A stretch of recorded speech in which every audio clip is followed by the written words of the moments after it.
चैतन्य प्रभु नित्यानंद हरे कृष्णा हरे राम श्री राधे गोविंद श्री कृष्ण चैतन्य प्रभु नित्यानंद हरे कृष्णा हरे राम श्री राधे गोविंद श्री कृष्ण चैतन्य प्रभु नित्यानंद हरे कृष्ण हरे राम श्री राधे गोविंद श्री कृष्ण चैतन्य प्रभु नित्यानंद हरे कृष्ण हरे राम श्री राधे हरे कृष्ण कृष्ण कृष्ण हरे हरे हरे राम राम राम हरे हरे हरे कृष्ण कृष्ण हरे हरे राम राम राम हरे कृष्ण कृष्ण कृष्ण हरे हरे हरे राम राम राम हरे हरे हरे कृष्ण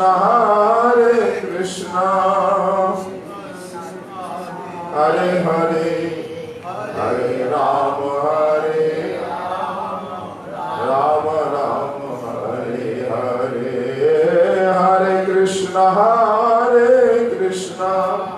कृष्ण कृष्ण हरे हरे हरे राम राम राम हरे हरे हरे कृष्ण कृष्ण हरे हरे राम राम राम हरे हरे कृष्ण कृष्ण कृष्ण हरे हरे हरे राम राम राम हरे हरे हरे कृष्ण कृष्ण हरे हरे राम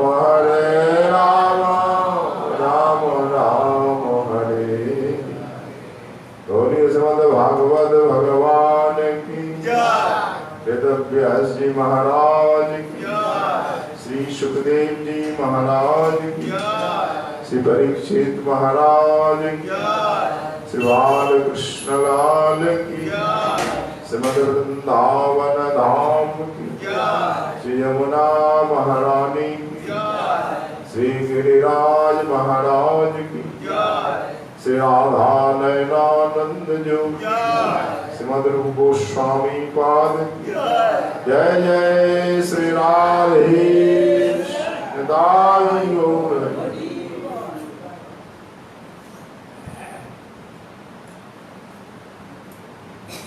महर्षि श्री कृष्ण द्वैपायन वेदव्यास विरचित निगम कल्पतरु का दिव्य फल भगवान श्री कृष्ण का वाङ्मय विग्रह राम चक्रवर्ती श्रीमद् भागवत महापुराण के दशम स्कंध स्थित आनंद गंध भगवान श्री नंदनंदन की मधुराति मधुर बाल लीलाओं का यहाँ आस्वादन हो रहा है। आज छठा दिवस है। परमहंसाचार्य श्रीमद् सुखदेव जी महाराज राजर्षि परवर परीक्षित महाराज को लीलारस का पान करा रहे हैं। ताज आस्वादन से पूर्व यहाँ उपस्थित सभी परम वंदनीय संत चरण भक्तवृंद एवं मुख्यमंत्री माताओं सभी के चरणों में दास का कोट कोट दंडवत प्रणाम समर्पित।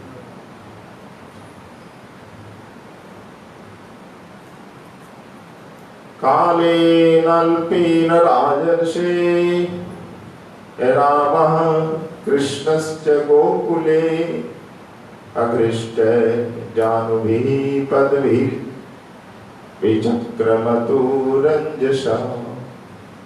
राजन, कुछ ही दिनों में श्री यशोदा और रोहिणी के लाडले दोनों बालक राम कृष्ण घुटनों का सहारा लिए बिना अनायास खड़े होकर एक गोकुल में चलने फिरने लगे। कल अपने स्मरण किया किस प्रकार मैया यशोदा ने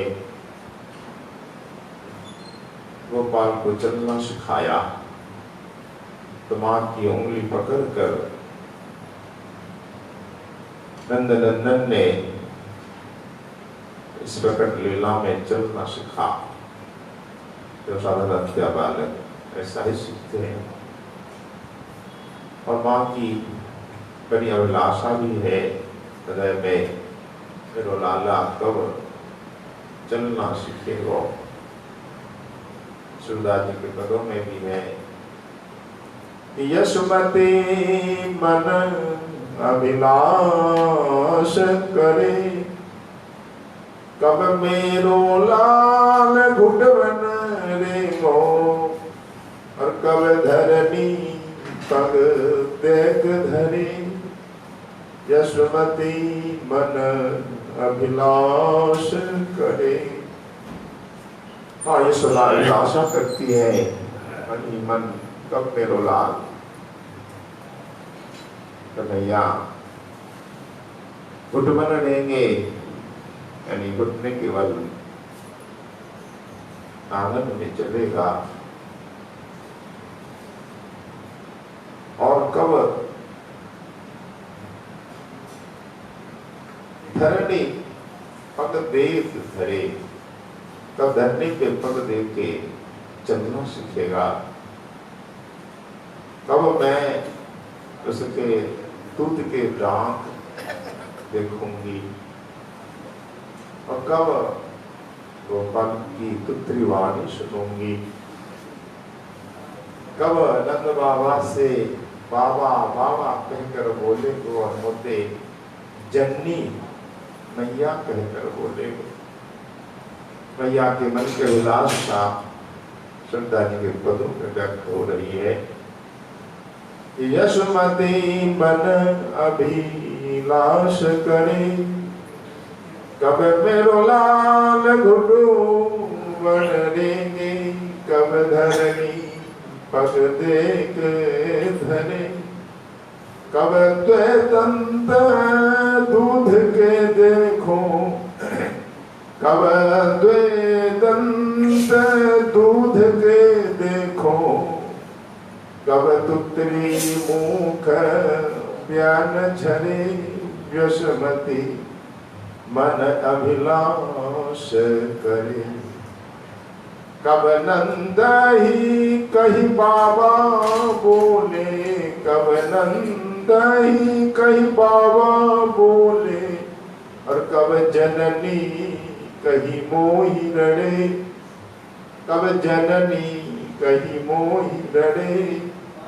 यशोमती मन अभिलाष करे। तो मां की अभिलाषा पूरी हो रही है। अब लाला चलना सीख गए। बलराम और श्री कृष्ण दोनों भैया अब धरनी पे बाम धर के चलने लगे और बोलना भी सीख गए। कहने लगे मोहन मैया मैया, कहने लगे मोहन मैया मैया, पितानंद सो बाबा बाबा, और हलधर सो भैया, कहने लगी मोहन मैया मैया।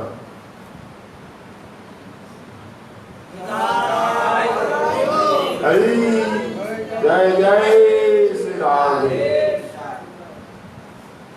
तो माँ की अभिलाषा पूरी हुई। अब गोपाल मैया मैया कहने लग गए और बाबा बाबा आनंद बाबा से बोलने लगे। बलदाव से भैया भैया कहने लगे। अब बोलना भी सीख गए, चलना भी सीख गए। माँ की अभिलाषा पूरी हो रही है धीरे धीरे। और बड़े चंचल है दोनों भैया, कभी स्थिर नहीं रहते। दोनों भैया आंगन में चलते हैं, कभी गौशाला में पहुंच जाते हैं, कभी बच्चों की पूंछ पकड़ लेते हैं, बच्चा खींच कर घसीट कर ले जाता है दोनों भैया। कभी बैल की गाय के सींग पकड़ लेते हैं, कभी गैया के थन में मुंह देकर दूध पीने लग जाते हैं, और गैया भी खूब प्यार से पिलाती है और चाटने भी लग जाती है। ऐसे ऐसे दृश्य वृंदावन में ब्रजवासियों को देखने मिल रहे हैं, और देखने मिल रहे हैं देवताओं को। उनका भाग खुलता है प्रकट लीला में। सुंदर वर्णन सुखदेव जी कर ही रहे हैं।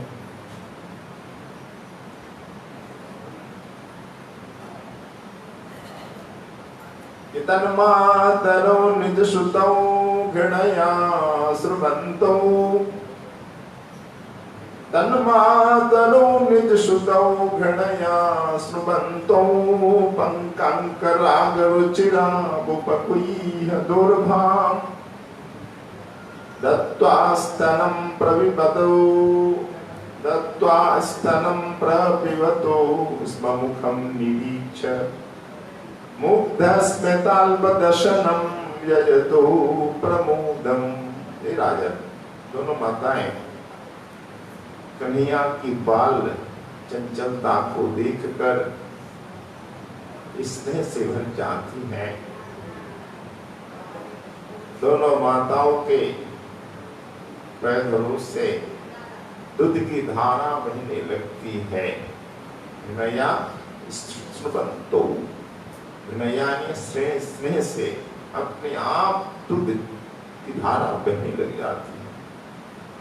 जब उनके दोनों नन्हे नन्हे से बालक अपने शरीर में कीचड़ का अंगराग लगाकर लौटते हैं गौशाला से, तब उनकी सुंदरता और भी बढ़ जाती है। लगती नहीं है सुंदर वस्तु में असुंदरता नाम की चीज नहीं होती। आंखों से सुंदरतम कुछ है, इसलिए आज गोबर लग गया तो गोबर नहीं कस्तूरी की शोभा दे रहा। तो कीचड़ का अंगराग, अंगराग तो कस्तूरी का ही होता है, कुमकुम चंदन का, ऐसा ही लग रहा है। दिव्य सुगंध भी लग रही है माता को। तो माताएं उन्हें आते ही दोनों हाथों से गोद में लेकर हृदय से लगा देती हैं और स्तनपान करा लेती हैं। जब वे दूध पीने लगते, बीच बीच में मुस्कुराकर अपनी माताओं को देखने लगते। क्या आनंद! इसी में तो माता आनंद सागर में तैरती। तो दूध पीते हैं और बीच बीच में मुस्कुरा करके माँ की ओर देखने लगते हैं। कन्हैया वे मंद मंद उनकी जो मुस्कान, छोटी छोटी दंतलियां, भोला भाला मुंह देख करके आनंद समुद्र में मैया डूबने उतराने लग जाती। जब राम और श्याम दोनों भैया बड़े हुए, ब्रज में घर के बाहर भी जाने लगे और ऐसी ऐसी बाल लीलाएं करने लगे जिन्हें गोपियां देखती ही रह जाती। जब वे किसी बैठे हुए बछड़े की पूंछ पकड़ लेते तो बछड़ा डर करके इधर उधर भागने लग जाता। तब वे दोनों भैया भी जोर से पूंछ पकड़ के रखते और बछड़े उन्हें घसीटता हुआ लेकर दौड़ने लगते थे। कैसी लीला देवता देखते। देखो आज अखिल ब्रह्मांड नायक भगवान को बचना कशिश भवन था। कैसा दृश्य बजने में देखने को मिलता है, बड़ा सुख है। लीला में जो सुख है किसमें सुख है? लीलाओं में ऐसा सुख है, इससे बढ़कर कौन सा परमानंद है? तो गोपियां अपने घर का काम धंधा छोड़ करके वो लीला देखती ही रहती है और हंसते हंसते लोटपोट होकर परमानंद से मग्न हो जाती। तो बाल लीलाओं से पिता माता को वो गोपियों को बड़ा सुख दिया। भगवान की लीला का ही तो तात्पर्य है।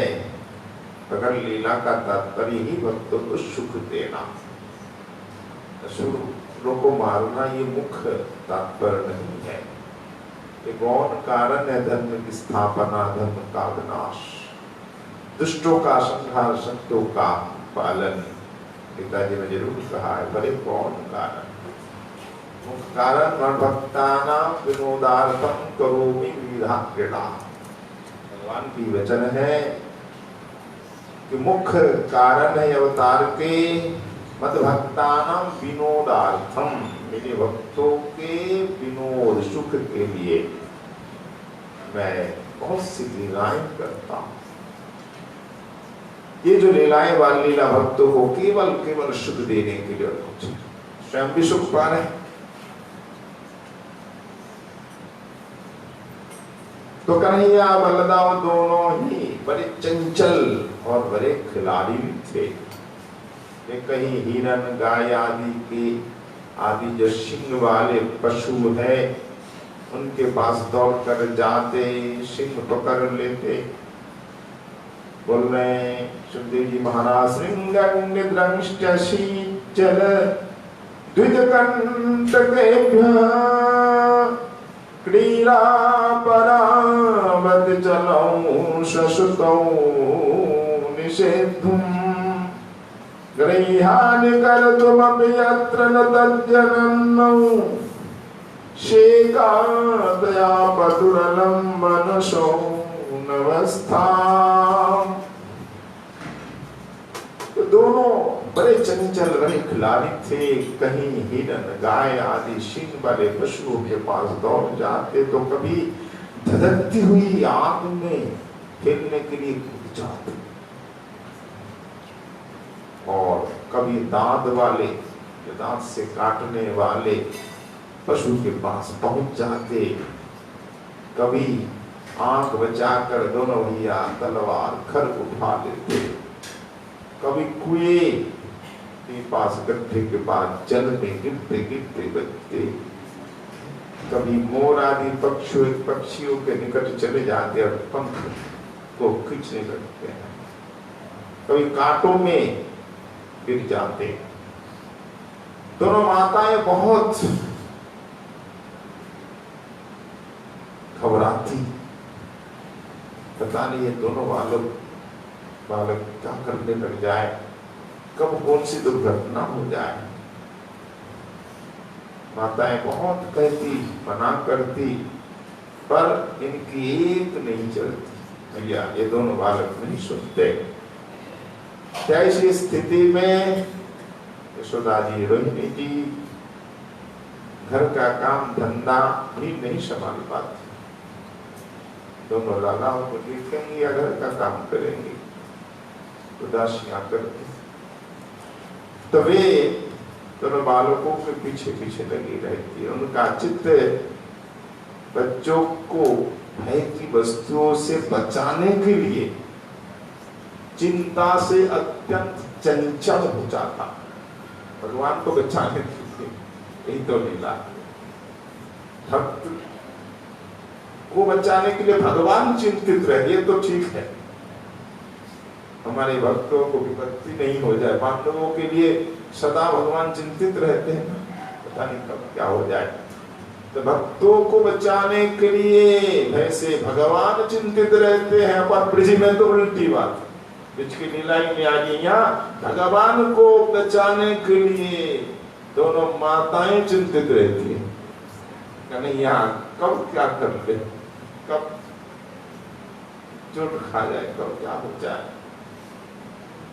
इसलिए बड़ी चिंतित रहती। भाई सिंह वाले पशु के पास जाएंगे, पता नहीं कब सिंह मार दे, कोई विश्वास है? नदीनाम श्रृंगिनाम चैव नखिनाम शस्त्रपाणिनाम विश्वास नैव कर्तव्य स्त्री नाम राजकुलेषु च, नीति शास्त्र वर्णन है। इन 6 जगह कोई विश्वास न करना। नदी नाम, नदियों का भरोसा है, कब किधर मुड़ जाए, कब किस गांव को बाहर ले जाए। नखी नाम, जिनके नख है, बिल्ली कुत्ता आदि, विश्वास कब पता नहीं नख से मार दे चले। और श्रृंगी नाम, इसका शींग है, भरोसा न करना, निकट नहीं जाना शेष, कब मार दे, क्या भरोसा नहीं। या कि सेवा आप कर रही का नहीं अनुमान, ऐसा तो होता है। तो सावधान, समय सावधान, पीछे से जाए, सामने से न जाए। तो सिंह वाले पशु, नख वाले, नदी और शस्त्र पाणियां, हाथ में जिसके शस्त्र है, पता नहीं कब गुस्से में आ जाए, कुछ कर दे, इसलिए उनसे भी सावधान रहना चाहिए। और स्त्री नाम राजकुलेषु, स्त्रियों से भी सावधान रहना, पता नहीं कब कौन सी लांछन आप पर चढ़ते बताते, कब क्या कर दे।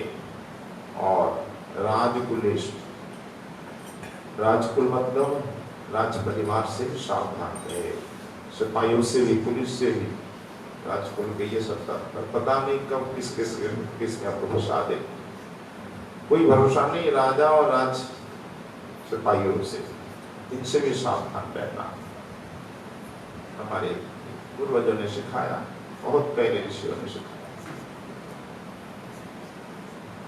पर ये दोनों बच्चे तो मानते ही नहीं।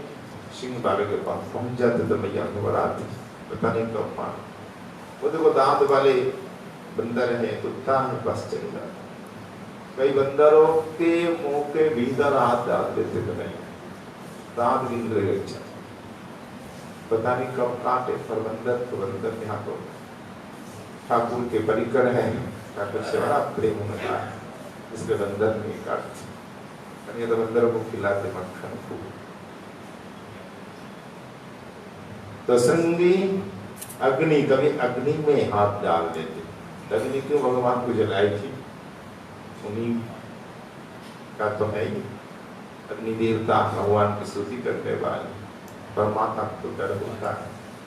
तो श्रृंगी अग्नि दृष्टि हो गए, अशी तलवार, तलवार उठा ले, पता नहीं कब हाथ कर जाए, क्या हो जाए, पर डरते नहीं दोनों भैया।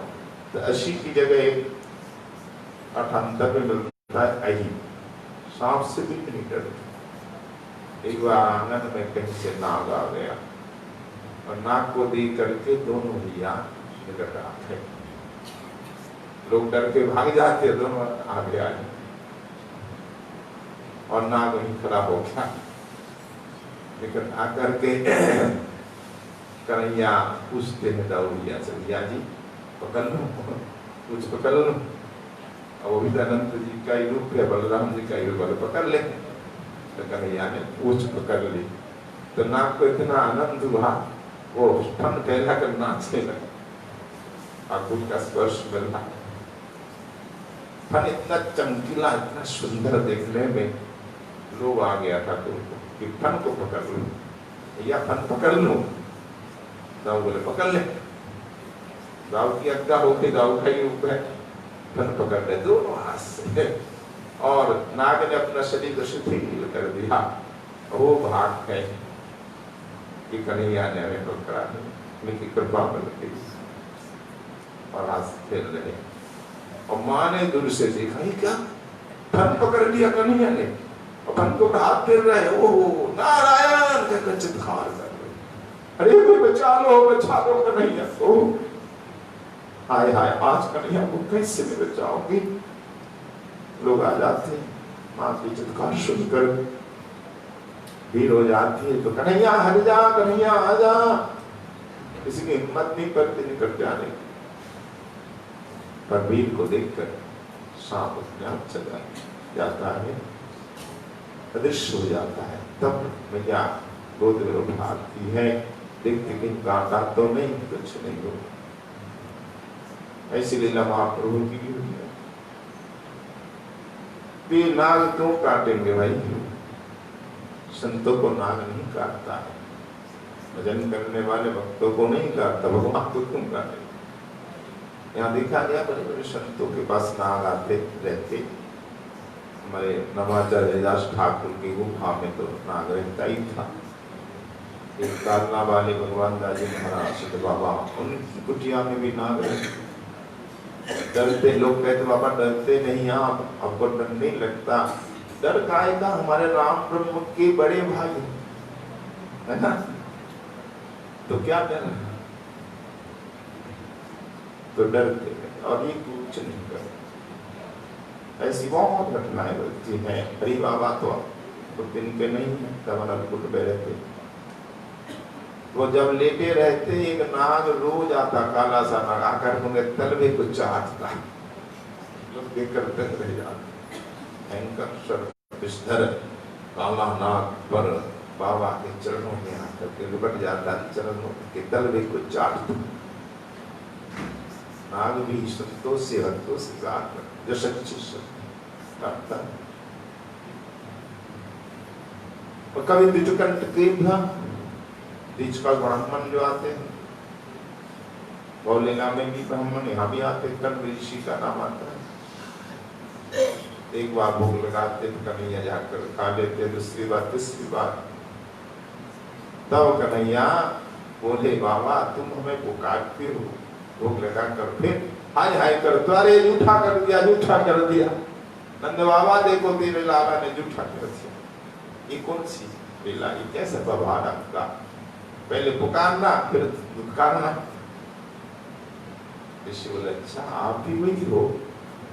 तब ठाकुर अपना स्वरूप दिखाते हैं, अष्टभुजा रूप, शंख चक्र गदा पद्म बंसी लिए, फिर धनुष लिए। देखो मैं ही राम, मैं ही कृष्ण, मैं ही नारायण।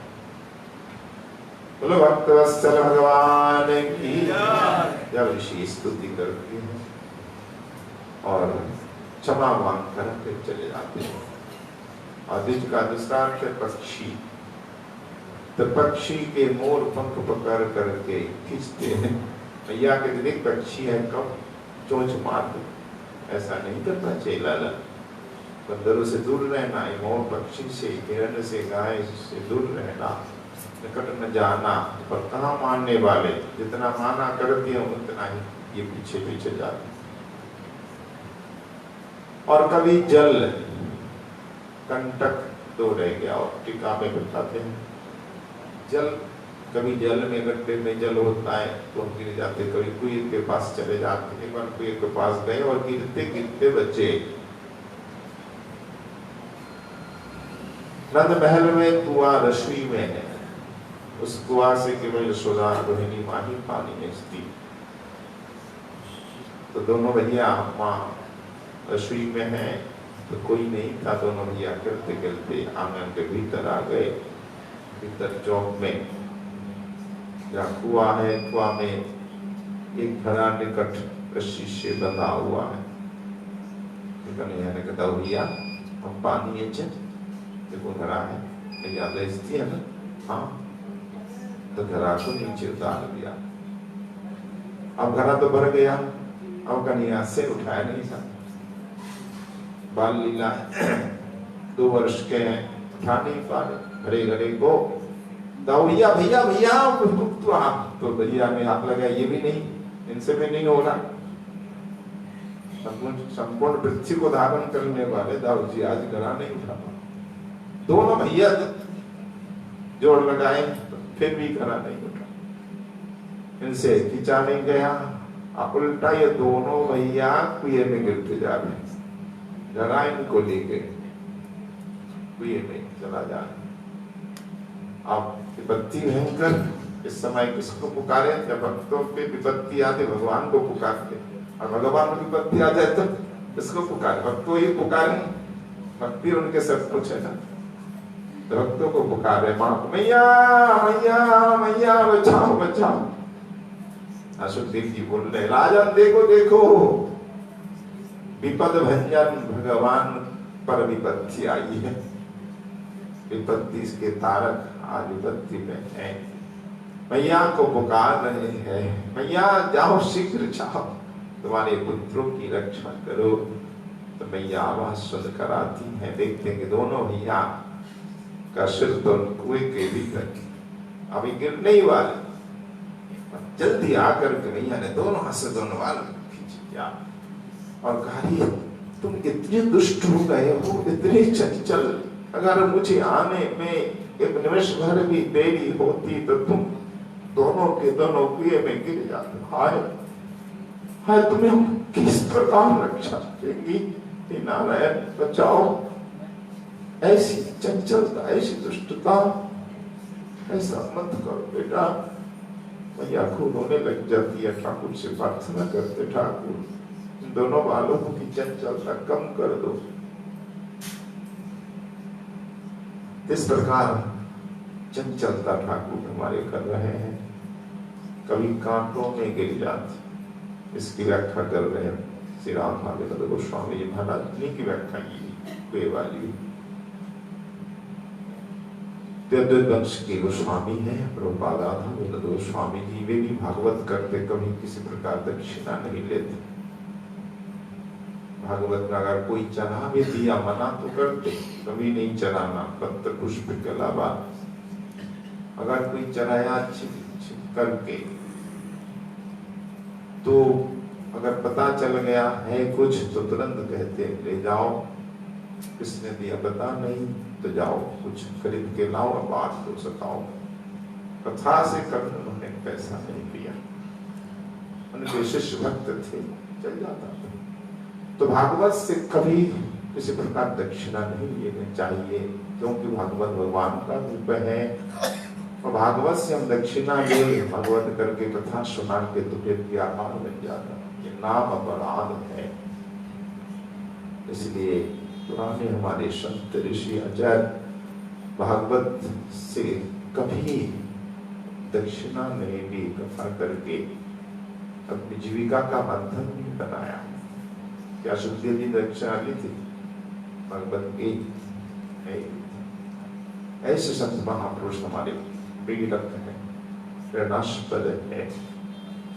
ऐसे विद्वान थे, भगवत की बहुत सुंदर दिव्य टीका लिखी है बंगला में, और इस प्रकार आदर्श उनका था। तभी महान हो सकता है। अगर भगवत हम अनुपार्जन का साधन मान ले तो फिर कभी ठाकुर नहीं मिले, अपराध के बोझ से हम नीचे दब जाए। बोली भागवत भगवान की जय। तो भागवत दिव्य आदि दिव्य भगवान का से विग्रह है। इतना रस, इतना अमृत है, जितना पीते जाओ उतना ही रस मिलता जाता है।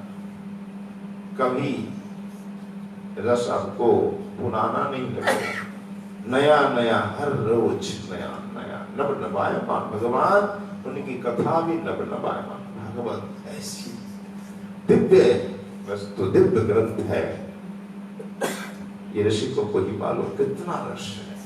बार बार लीला का स्वादन करो और बार बार आपको लगेगा कि और करो और करो। तो लीला ही सब कुछ है, लीला में ही परम दिव्य रसास्वादन है। आज परीक्षित जी महाराज को सुखदेव जी महाराज जीवन के पिला रहे अमृत रस। पीते जाओ परीक्षित, खूब पियो, यही अमृत है। स्वर्ग का अमृत अमृत नहीं है, इसलिए मैंने देवताओं को नहीं दी कथा रूपी अमृत। तुम ही अधिकारी हो, तुम पियो, देवता पीने वाले नहीं, अधिकारी नहीं। अधिकारी कौन है भगवत के? परमहंस जन, निष्किंचन वैष्णव। इसलिए भागवत जी का नाम क्या? परमहंस संहिता। जब तक विषयों में हमारी आसक्ति है तो भागवत रस की प्राप्ति नहीं होगी। एक को तो छोड़ना पड़ेगा, दोनों को लेकर हम नहीं चल सकते। भक्ति और भोग को, भोगासक्ति हमें छोड़नी पड़ेगी, तब भागवत में आसक्ति होगी, रस का स्वादन होगा। इसमें कोई दो राय नहीं है। कपूर रस की वर्षा हमारे सुखदेव जी महाराज कर रहे हैं, उनके अनुगत में आचार्य टीकाकार संत महापुरुष कर रहे हैं। तो जल की व्याख्या आपने सुनी, कांटे की व्याख्या क्या है? नंद महल के बगल में ही बगीचा है, उस बगीचे की फूल से फूल आता था ठाकुर की पूजा के लिए, गोपाल के श्रृंगार के लिए। तो बगीचे की चारों ओर कांटों का बेड़ा लगा हुआ है। तो दोनों भैया खेलते खेलते बगीचे के पास चले गए। भीतर सुंदर सुंदर फूल के वृक्ष लताएं देखकर चाहे कि हम भी भीतर जाएं, फूल तोड़े, पर जाए तो कैसे दरवाजा बंद है, कांटों से घेरा है। एक जगह घूमते घूमते देखा कन्हैया ने, थोड़ी सी जगह है, हम चाहे तो भीतर जा सकते हैं। अब भैया हम भीतर जाए, देख कोई जगह है, थोड़ी सी और कर ली जाए, हटा करके हम भीतर चले जाए। हाँ चलो। तो कन्हैया का सिर तो उधर चला गया, पत्थर इधर रह गया और आगे नहीं बढ़ सकती। ये भी ठाकुर की इच्छा है, इच्छा से ही कन्हैया अटक गए, नहीं तो ये कांटे भगवान को रोक सकते थे। प्रभु इच्छा से ऐसा हुआ, नहीं तो वो खरा क्या भगवान को खींच लेती है। प्रभु की इच्छा थी। बाल लीला माधुर्य कैसे होता थे, नहीं तो भगवान को कौन खींच सकता था। ये दिव्य लीला है और माधुर्य वृंदावन है, माधुर्य लीला है, इसलिए भगवान की शक्ति भी यहाँ काम नहीं करती। जैसे उदाहरण देते हैं आचार्य, ये जो भ्रमर फूल में बैठता मकरंद पीता है और पेड़ों में छेद करता है, छेद करके वो रहता है मधुमक्खी नहीं, भ्रमर तो पेड़ों में ही छेद करके उसी में रहता है। तो इनके दांतों में इतनी ताकत शक्ति है कि पेड़ों में छेद तो कर देते हैं, पर जब फूलों में रस पीते हैं, मकरंद पीते हैं, पीते पीते तो निमग्न हो जाते हैं, संध्या हो जाती, पता नहीं चलता, तो कमल बंद हो जाता है। रात भर कमल में ही पड़े रहते हैं, रात भर भ्रमर कमल में ही पड़ा रहता, प्रातः का इंतजार करता, जैसे प्रातः होता वो बाहर निकाला था। तो क्यों रात भर बैठा रहा? दांतों की शक्ति कहाँ गई? पंखुड़ियां काट कर बाहर आ जाए तो बाहर नहीं। उस समय उनके दांतों में ताकत नहीं कि पंखुड़ियों को काट ली। तो फूल की पत्तियों को काट नहीं सकता, पर कठिन काट को काट लेता है ना। तो आपके सामने उदाहरण है। उसी प्रकार भगवान बड़े बड़े दानवों को मार सकते हैं, रावण कुंभकर्ण शादी को, पर अपने भक्तों से हाथ छाते।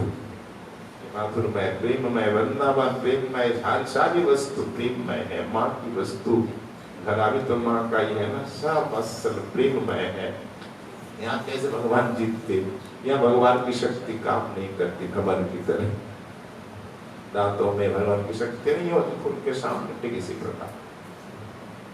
बोल भक्त वत्सल भगवान की जय। आज कन्हैया दाऊ जी दोनों कांटे में फंस गए हैं। अब ना तो भीतर जा सकते बगीचे में, ना बाहर आ सकते, कांटों के बीच में।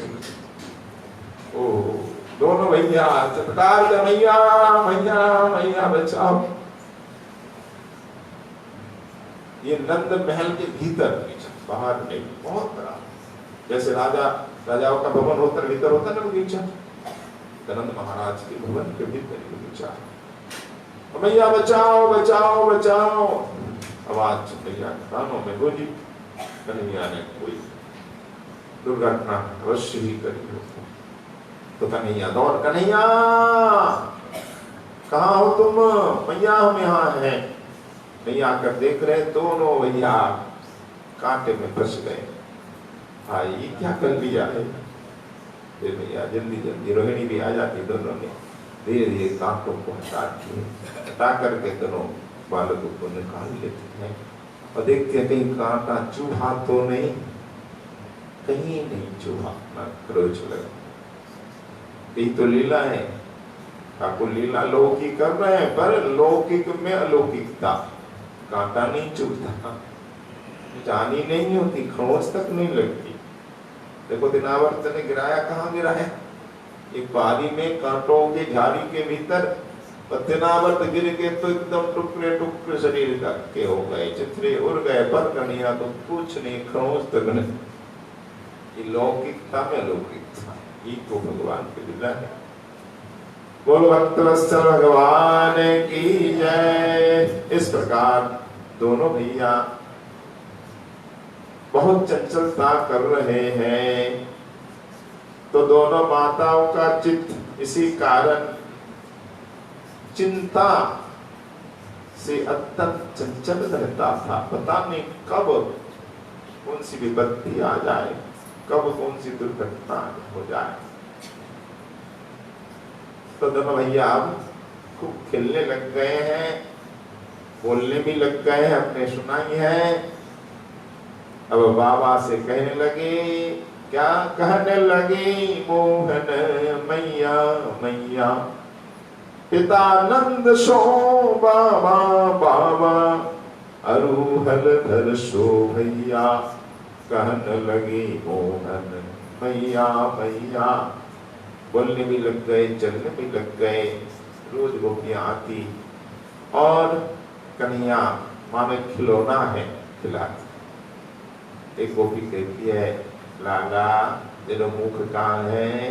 क्वाननम क्वाननम, और क्वानयनम क्वानाशिका, क्वचा शिखा इति देशतः, तत्र तत्र निहितांगुली दलो बल्लविकुलम अनंदयत।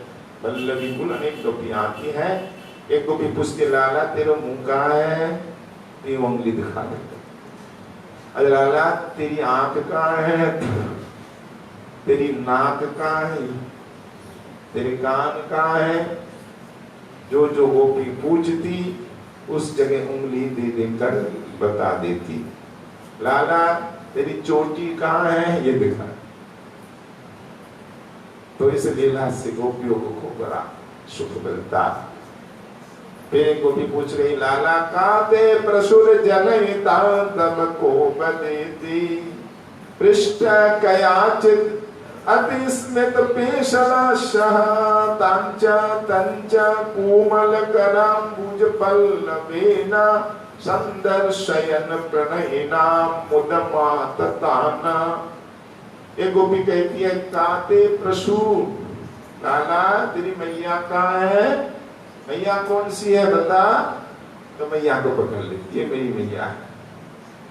और बाबा कहाँ है तेरे पिता? तुरंत बाबा को हाथ पकड़ लेती, मैया का पल्लू पकड़ लेती, ये मैया। और बाबा का हाथ, ये मेरे बाबा पिताजी। अच्छा, और भैया ये भैया। इस प्रकार बड़ा आनंद गोपियों को दे रहे हैं। कभी गोपी कहती, लाला तेरी छाती में ये क्या है? ये चमकती हुई रेखा क्या तेरी पत्नी है? तो कन्हैया से लगा, हाँ मेरी पत्नी भरिया। तो कभी कन्हैया से ये गोपी कह के, लाला एक नचियो तो एक मक्खन दूंगी। एक गोपी कह के लाला ने कहियो मिस्त्री दूंगी। तो मक्खन मिस्री के लोग पे कभी कन्हैया नाचने लग जाते हैं, कभी गाने लग जाते हैं। सुधा जी रसखाना भी कहती हैं कभी, तो दही अहिर की छोरिया चचियावत छाछ पे नाच नचायो। ये अहिर की छोरिया ने गोपियां चचियावत छाछ का लोग दिखा करके नचायो। लाला नाच नाचे को, ये छाछ दूंगी, मक्खन दूंगी, मिश्री दूंगी। तो गोपाल नाचते, हाँ नाचूंगो। कभी नाचते कभी गाते, मक्खन मिश्री के लोग। तो धन्य है ये ब्रजधाम, धन्य है गोपी। बोले ऐसी कृति बड़ी वृंदावन, गोपिन नाना नाच नचाई। श्रोता जी कहते, सबसे ऊंची प्रेम सगाई, दुर्योधन के मेवा त्यागे साग विदुर कर खाई। और सपड़ी के जूठे बेर खाए, बहुविध स्वाद बताई, प्रेम विवश रघुराई, पारथ रथ हाके भूल गए ठकुराई, रासु यज्ञ युधिष्ठिर कीनो तामे झूठ उठाई, सबसे ऊंची प्रेम सखाई। और ऐसी प्रति बढ़ी वृंदावन, गोपिन नाना नाच नचाई, सूर क्रूर है लायक नहीं, कहा कहूं बढ़ाई। चंदा जी चिंता पूर्वक कहते, मैं क्रूर हूं, मैं लायक नहीं, कहा तो बढ़ाई। क्या बढ़ाई करूं, मैं लायक नहीं। अद्भुत गोपाल की बाल लीला, नाच रहे हैं। आज यशोदा जी भी नचा रही, हमारे चंद्र सखी मैया एक पद करता हुए हैं, एक माता, उनके अनेक पद मिलते हैं। चंद्र सखी, तुलसी जी की आरती भी चंद्र सखी का ही है, बाल गोपाल की आरती, अनेक पद चंद्र सखी के हैं। चंद्र सखी मैया भजबा कृष्ण, इस प्रकार अनेक पद हैं। तो वो लिखती है कि नाचे नंद लाल नचावे हरि की मैया, नाचे नंद लाल नचावे हरि की मैया, मथुरा में हरि जन्म लियो है, मथुरा में हरि जन्म लियो है, गोकुल में पग धरोड़ी कन्हैया, नाचे नंद लाल नचावे हरि की मैया। और कैसे नाच रहे हैं कि रुनुक झुनुक पग नू पर बाजे, रुनुक झुनुक पग नू पर बाजे, ठुमुक ठुमुक पग धरोड़ी कन्हैया। ऐसे अद्भुत नृत्य कर रहे, देवता भी देखते रह जाते, कहां से सिखाए। रुनुक झुनुक पग नू पर बाजे, ठुमुक ठुमुक पग धरोड़ी कन्हैया, नाचे नंद लाल नचावे हरि की मैया। और कन्हैया क्या पहनते हैं, पीतांबर। बोले धो तो न बांधे और जामो न पहने, धोती पे धोती की भाषा बोले, तो धो तो न बांधे जामो न पहने, पीतांबर को बरोड़ी पर पहरिया, नाचे नंद लाल नचावे नंद हरि की मैया। तो पीतांबर को बरोड़ी पहरिया, पीतांबर कहते इसी में लाला की आसक्ति है। टोपी ना ओढ़े लाला फेटा ना बांधे, टोपी नहीं फेटा नहीं, क्या माथे पे बांधते, टोपी ना ओढ़े लाला फेटा ना बांधे, मोर मुकुट को बरोही ओढ़िया, मोर मुकुट पहन। और शाला ना ओढ़े दुशाला ना ओढ़े, काली कमरिया को बरोड़ी ओढ़िया, नाचे नंद लाल नचावे हरि की मैया। और दूध ना भावे, दूध नहीं ज्यादा पीते कन्हैया, पर दूध ना भावे, आने दही ना भावे, का भावे न मक्खन मिश्री को बरोड़ी खवैया, मक्खन मिश्री को का। तो खेलना खेले और खिलौना न खेले, तो क्या करें, अब बांसुरी की लाला बरोड़ी बजैया, बांसुरी बजावे, ज्यादा खेलना खेले। तो चंद्र सखी भज बाल कृष्ण छवि, चंद्र सखी भज बाल कृष्ण छवि, हस हस के कंठ लगावे हरि की मैया। बोलो यशोदा मैया की, यशोदा लाल की, नंद की लाला की। नाचे नंद लाल बचावे हरि के मैया, हंस हंस के मैया बीच बीच में कंठ लगा ली। अपार आनंद में नमग्न है गोपियां बाल लीला रस में। अब आगे बढ़ते हैं कन्हैया की चोरी लीला। अब घर में चोरी करके पूर्णता को प्राप्त करेंगे तभी तो बाहर जाएंगे ना चोरी करने। गोपियों की इच्छा होती है कि कन्हैया हमारे घर आए और हमारे यहाँ मक्खन मिश्री खाए। पर कन्हैया जाते नहीं और देने पर भी नहीं खाते। उनको तो चोरी की आदत है, चोरी कर वस्तु खाने में उनको आनंद आता है। एक बार घर में घुस के चोरी कर रहे हैं, आनंद वृंदावन पुकार कवि कर्णोपाल इस रस का वर्णन कर रहे हैं कि खेलते खेलते कन्हैया अकेले भीतर आ गए। दाऊ जी सखाओं के संग खेल रहे हैं, मैया रसोई में है, मक्खन जिस कक्ष में रखा गया वहां कोई नहीं, मक्खन का एक पृथक कमरा था, इस मक्खन ही रखा जाता था। तो शून्य गृह देख करके लोभ आया, मैया तो बड़े प्यार से खिलाती कि बात चोरी करके भी खा के देखा जाए, चोरी कर खाने में कितना सुख आता है। तो रस आस्वादन के लिए तो करनी आए ना ब्रज में, तरह तरह का रस में जी भर के आस्वादन करना है। रसो वैसा उपनिषद की ये वाणी सार्थक हुई, सत्य हुई श्री कृष्ण लीला में। साक्षात रूप में रस स्वरूप से कृष्ण ने अपूर्व रस का स्वादन स्वयं किया, सबको कराया, आज भी लोग कर रहे हैं। तो कवि कर्णपुर जी कह रहे हैं, शून्य चोरयत स्वयं निज गृहे हयंगवीनमणि स्तंभे स्वप्रतिबिंबमीक्षितवतो तेनैव सार्धं धिया भ्रातर मावद मातरम मम समो भागो। क्या कह रहे भैया कि भ्रातर मावद मातरम मम समो भागो तबाधि पुंच इत्तालपयो पदो हरि कलवचो मात्रा रह श्रूयते। शून्य घर में कन्हैया आए, शून्य चोरयत चोरी कर रहे हैं। कहा स्वयं, कहा निज गृह, अपने घर में कोई चोरी करता है, अपने घर में ही चोरी करता, स्वयं निज गृह चोरयत, मक्खन चुरा कर खा रहे। इतने में देख भी तो रहे, कोई देख तो नहीं दिया, चोरी करो तो सावधानी से करो।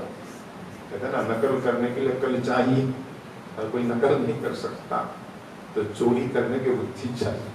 इधर उधर देख रहे हैं तो मणि का खंबा सामने है, मणि स्तंभ में अपनी छाया परछाई बनी। तो मणि स्तंभे स्वप्रतिबिंबमीक्षितवतो, जैसी देखा मणि खंबे में अपना प्रतिबिंब, तो तीनैव सार्धं धिया, उस प्रतिबिंब से भय हो गया। बाल लीला है, मुक्त लीला, उनको लगा ये प्रतिबिंब नहीं, ये कोई दूसरा बालक आ गया, अपना ही प्रतिबिंब है, ऐसा एहसास नहीं हुआ। बाल लीला में लिखा है, ठाकुर जब आंगन में जा रहे अपनी परछाई देखकर बार बार हाथ लगा है, कौन है हमारे साथ, ये परछाई कभी छात्र नहीं छोड़ती, ये प्रतिबिंब है। कन्हैया को नहीं मालूम जो मैं ये मिला है, तो प्रतिबिंब से भय खा जाते थे। तेनैव सार्धं धिया, भय खाकर देखो इसने देख लिया तो मैं आपको ये बता देगा, तो ऐसा करते हैं, इसको भी खिला, इसको भी साथ ले ले, तो ये बताएगा नहीं। तो उस प्रतिबिंब को कन्हैया भैया कहकर पुकार, भारतर मागध मातरम मम समो भागोस्तवा पीहितो, यानी तेरा और मेरा समान समान भाग है भैया, ले तू भी खा मैं भी खाऊं। मम तब सम भाग, मेरा तेरा समान भाग। जय जय श्री राधे, जय हो राधा नंद जी महाराज, नरसिंह भगवान की धूप आरती की जय। तो भागोस्तवापिहितो, यानी तेरा मेरा समान भाग ले, तू भी खा मैं भी खाऊं। इस पर तमाशा करेगा, लेकर प्रतिबिंब की ओर दिखाता है। वो भी ऐसा ही करना है, आप जो करोगे प्रतिबिंब ऐसा ही करेगा। अरे तू कहाँ से लाया, अब आवाज भी आ रही शून्य है। कन्हैया जो बोल रहे प्रतिध्वनि भी हो रही। कन्हैया तू कहाँ से वहां से आवाज तू कहाँ से लाया? कन्हैया बोलेगा जी बोल रहा हो। तो कन्हैया अगर फटका लगाते हैं डांटते हैं तो वो भी डांटता है। प्रतिध्वनि से ऐसा ही पैसा सुना। कन्हैया हाथ उठाता वहां वो भी हाथ उठाता। तो दोनों में विवाद हो गया।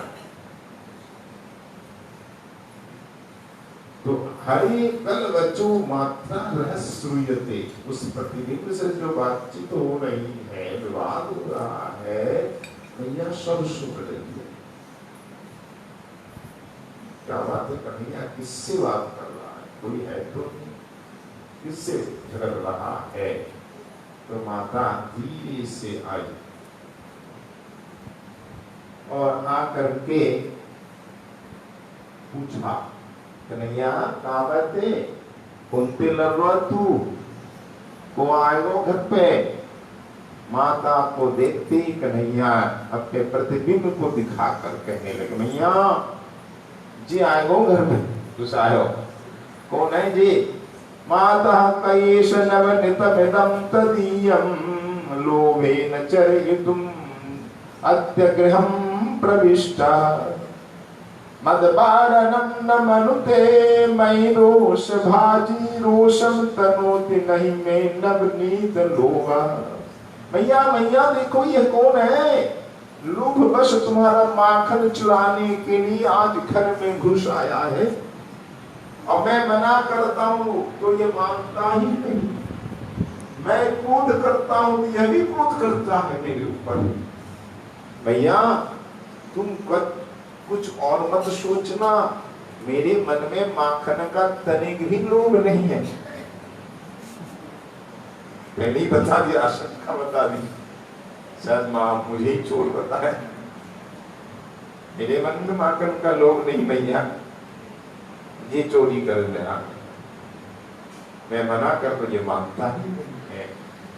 तो भैया तो समझ गई, अपने दूध मुहे बालक की प्रतिभा को देखकर चकित होते हैं। प्रतिभा ही तो है ये, इसे कहते हैं प्रतिभा। बचपन से ही प्रतिभा दिख जाती है। माँ को किस प्रकार क्या कर रही है, इस प्रकार भ्रमित करने की चेष्टा। तो दूध वहां बालक और देखो कैसी प्रतिभा। तो वात्सल स्नेह से एकदम मग्न हो गई। कहाँ है लाला, कहाँ है देखो तो सही। जब मैया निकट आई और कन्या को गोद में उठा लिया तब देखा है नहीं बालक। भैया तेरे डर से भाग गया वो छोड़ा। बाद में कन्हैया ने देखा प्रतिबिंब में माँ की परछाई, माँ की गोदी में नहीं तो बैठा। अरे वो प्रतिबिंब मेरा ही था। फिर तो लज्जित हो गया। अब दूसरे उस दिन तो चोरी हुई नहीं, माखन खा नहीं सका। अब दूसरे दिन जाऊंगा।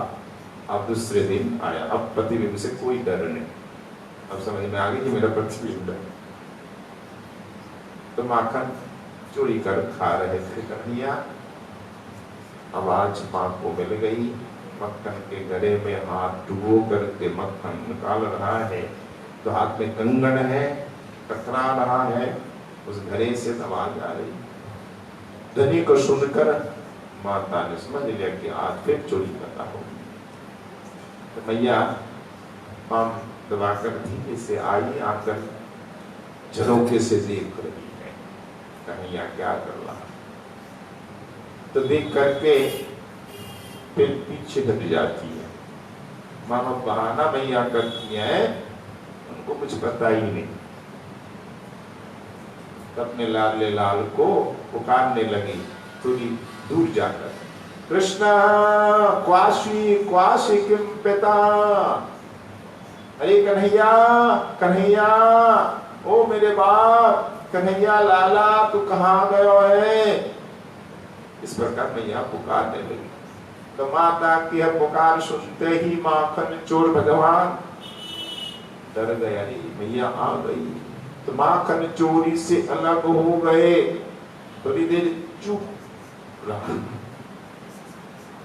तो यशोदा जी फिर बोले, लाला कन्हैया, लाला तू कहाँ है? फिर कन्हैया बोले, अब तो बोलना ही पड़ेगा, अमैया मैं यहाँ हूँ। अरे इस कक्ष में यहाँ क्या कर रहे हो? चोरी कर रहे हो? नहीं मैया, तुम तो हर बात पे चोरी समझ लो। तो कहा कर रहा तू? मैया, अरे मैया कहा कहूँ, तुमने जो हाथ में कंगन पहनाए ना पद्मराग मणि का, पद्मराग मणि वो क्या होता है? मूंगे की मणि से जड़ा हुआ कंगन तुमने जब पहनाया ना, और इतना गर्म हो गया, इतना गर्म हो गया, सूर्य की किरणों से हो जाता है ये मणि, सूर्य के ताप से गर्म। तो कंगन इतना गर्म हो गया था, मेरा हाथ जलने लगा, तो मैं क्या करता? इसलिए मक्खन के मटके में हाथ डाल करके ठंडा किया। मैया ने कहा, तेरे हाथ में मक्खन कैसे है? चोरी नहीं कर रहा था, मक्खन कैसे? मैया मैंने हाथ डुबोया था, हाथ को जलने से बचाने, ठंडा करके। तो मैया मधुर मधुर मुस्कुराने लगी।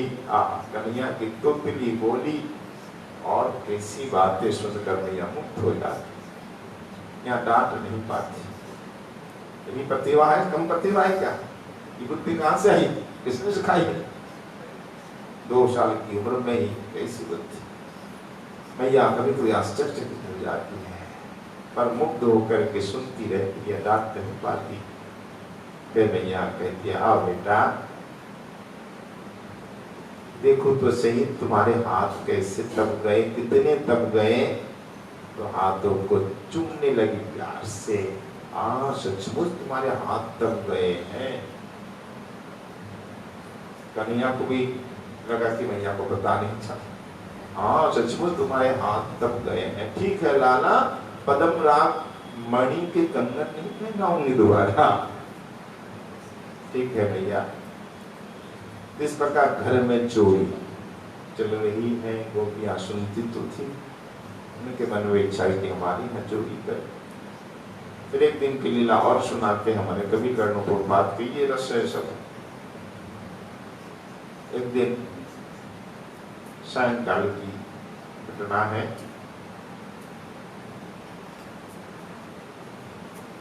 उससे पूर्व तीसरे दिन जब चोरी करने गए, माँ को पता ही चल गया रोज रोज ऐसा कन्हैया करता है, तो थोड़ा डांटना भी चाहिए। बिना डांटे बालक कैसे सुधरेगा?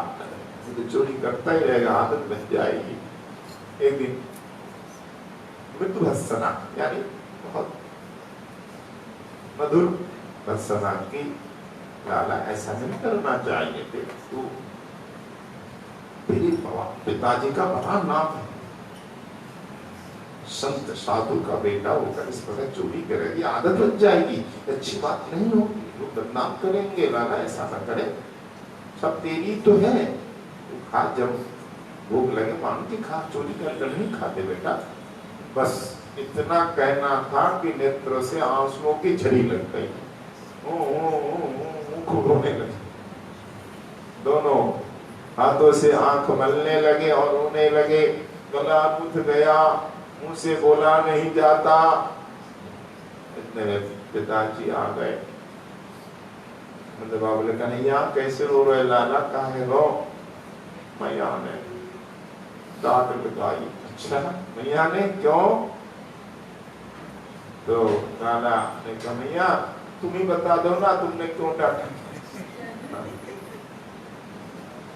नंद बाबा को माँ ने कही सबकी बात। मैया बाबा बोले, देखो लाला हमारो है, घर की भवन की सारी वस्तु लाला की है, खबरदार लाला को फिर दोबारा डांटी तो अब नहीं डांटना।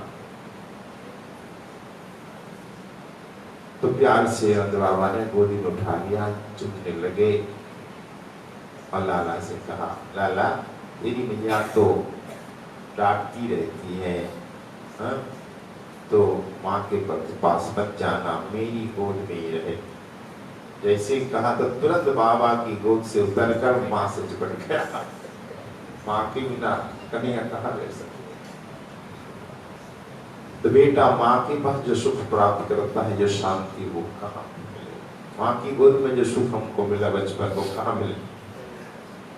माँ की गोद में सोने से कोई डर है क्या? निर्भय आप सो सकते, कभी किसी प्रकार डर नहीं, कोई आशंका नहीं है, पर सर्वत्र भय है। माँ को छोड़कर, भगवान को ही छोड़कर सर्वत्र भय है, पूरा विश्वास नहीं कर सकते सीखो। तो धन्य यशोदा, धन्य नंद बाबा, धन्य उनके लाला। बोलो भक्तवत्सल भगवान की, बाल कृष्ण लाल की। अब एक दिन की बात है, पूर्णिमा तिथि थी। पूर्ण चंद्रमा की चांदनी से नंद बाबा का रत्न में आंगन धुल रहा था। यशोदा मैया और गोपियों की गोष्ठी जुड़ी हुई थी। गोपाल खेल रहा था आंगन में। खेलते खेलते कन्हैया की दृष्टि चंद्रमा की ओर गई। बड़ी तो देखा कैसा सुंदर चंद्रमा, पर कन्हैया को ये पता नहीं ये क्या है, नाम नहीं पता था चंद्रमा। और देखते ही इच्छा हुई कि हमको मिल जाए खेलने के लिए। आप देगा कौन? मैया ही देगी ना। बच्चे की कोई इच्छा होती माँ के पास ही तो बच्चा आता है। हम कहाँ जाएंगे? बालक माँ के पास, हम जाते भगवान के पास, संतों के पास। तो मैया मैया कहकर खेल छोड़कर आ गया और मैया के पीछे से आकर के मैया का घूंघट उतार दिया। मैया तो गोष्ठी में वार्तालाप में व्यस्त थी, तो घूंघट उतार दिया और अपने कोमल कर कमलों से उनकी चोटी खोलकर खींचने लगे। मैया मैया कुछ बोल नहीं रहे, केवल घूंघट उतार दिया, चोटी खोलकर खींचने लगे, बार बार पीठ थपथपाने लगे। मैं लूंगा, मैं लूंगा, मैं लूंगा। मैया के काल लेगो तू, मैया मैं लूंगा तो इतनी बोली से क्यों इतना ही कहने लगे। तो मैया को समझ में नहीं आई। तो और जो गोपियां थी उनसे कहा, गोपियों देखना मेरे लाला कहाँ मांग रही है। एक गोपी फुसलाकर प्यार से कहा, लाला क्या चाहिए तुम्हें? कहा लोगे लालन? दूध पियोगे? बोले ना दही ना मक्खन नहीं। तो क्या चाहिए तुम्हें? खुरचन छैना दो, खुरचन दो, मलाई नहीं, मलाई नहीं लूंगो, मक्खन नहीं, दूध नहीं, दही नहीं, खुरचन नहीं। कहाँ लोगे? रूठो मत बेटा, हट मत करो, रो मत, जो तुम मांगोगे मैं दूंगी, बोलो ना क्या चाहिए। कन्हैया ने कहा मुझे घर की वस्तु नहीं चाहिए, घर की कोई वस्तु नहीं चाहिए। तो कहा चाहिए? बाजार से मंगाओ? क्या खाओगे बताओ? तब कन्हैया ने उंगली उठाकर चंद्रमा की ओर संकेत कर दिया, मुझे तो ये चाहिए। तो गोपियां एक संग बोल पड़ी, ओ मेरी बाप, ये कोई माखन का लौदा है क्या? तुम्हें दे दूं? हाय हाय, हम कैसे देंगे? तो ये है क्या? कन्हैया को लगा माखन ही होगा। बोले नहीं, मक्खन नहीं है, ये प्यारा प्यारा सा हंस है, आकाश रूपी सरोवर में तैर रहा है। आकाश एक सरोवर है और ये हंस तैर रहा है। कृष्ण ने नाम अब सुना। अच्छा तो मैं हंस लूंगा, मुझे हंस चाहिए, मैं खेलने के लिए हंस मांग रहा हूँ, शीघ्र करो, शीघ्र ला दो। पर ये हंस आकाश के उस पार जाने से पूर्व भी मुझे चाहिए, पहले ही ला दो, कहीं चला नहीं। अब मचल गए हंस के लिए धरती पर, पांव पीट पीट कर, हाथों से गला पकड़ पकड़ कर रो रहे हैं।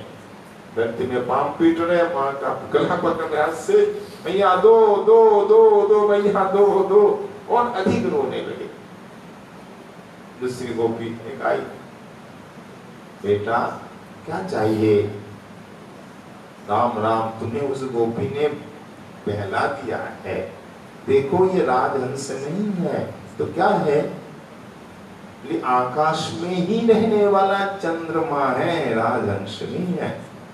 तो श्री कृष्ण भी हट कर गए, बोले मुझे यही दो, चंद्रमा ही चाहिए मुझे।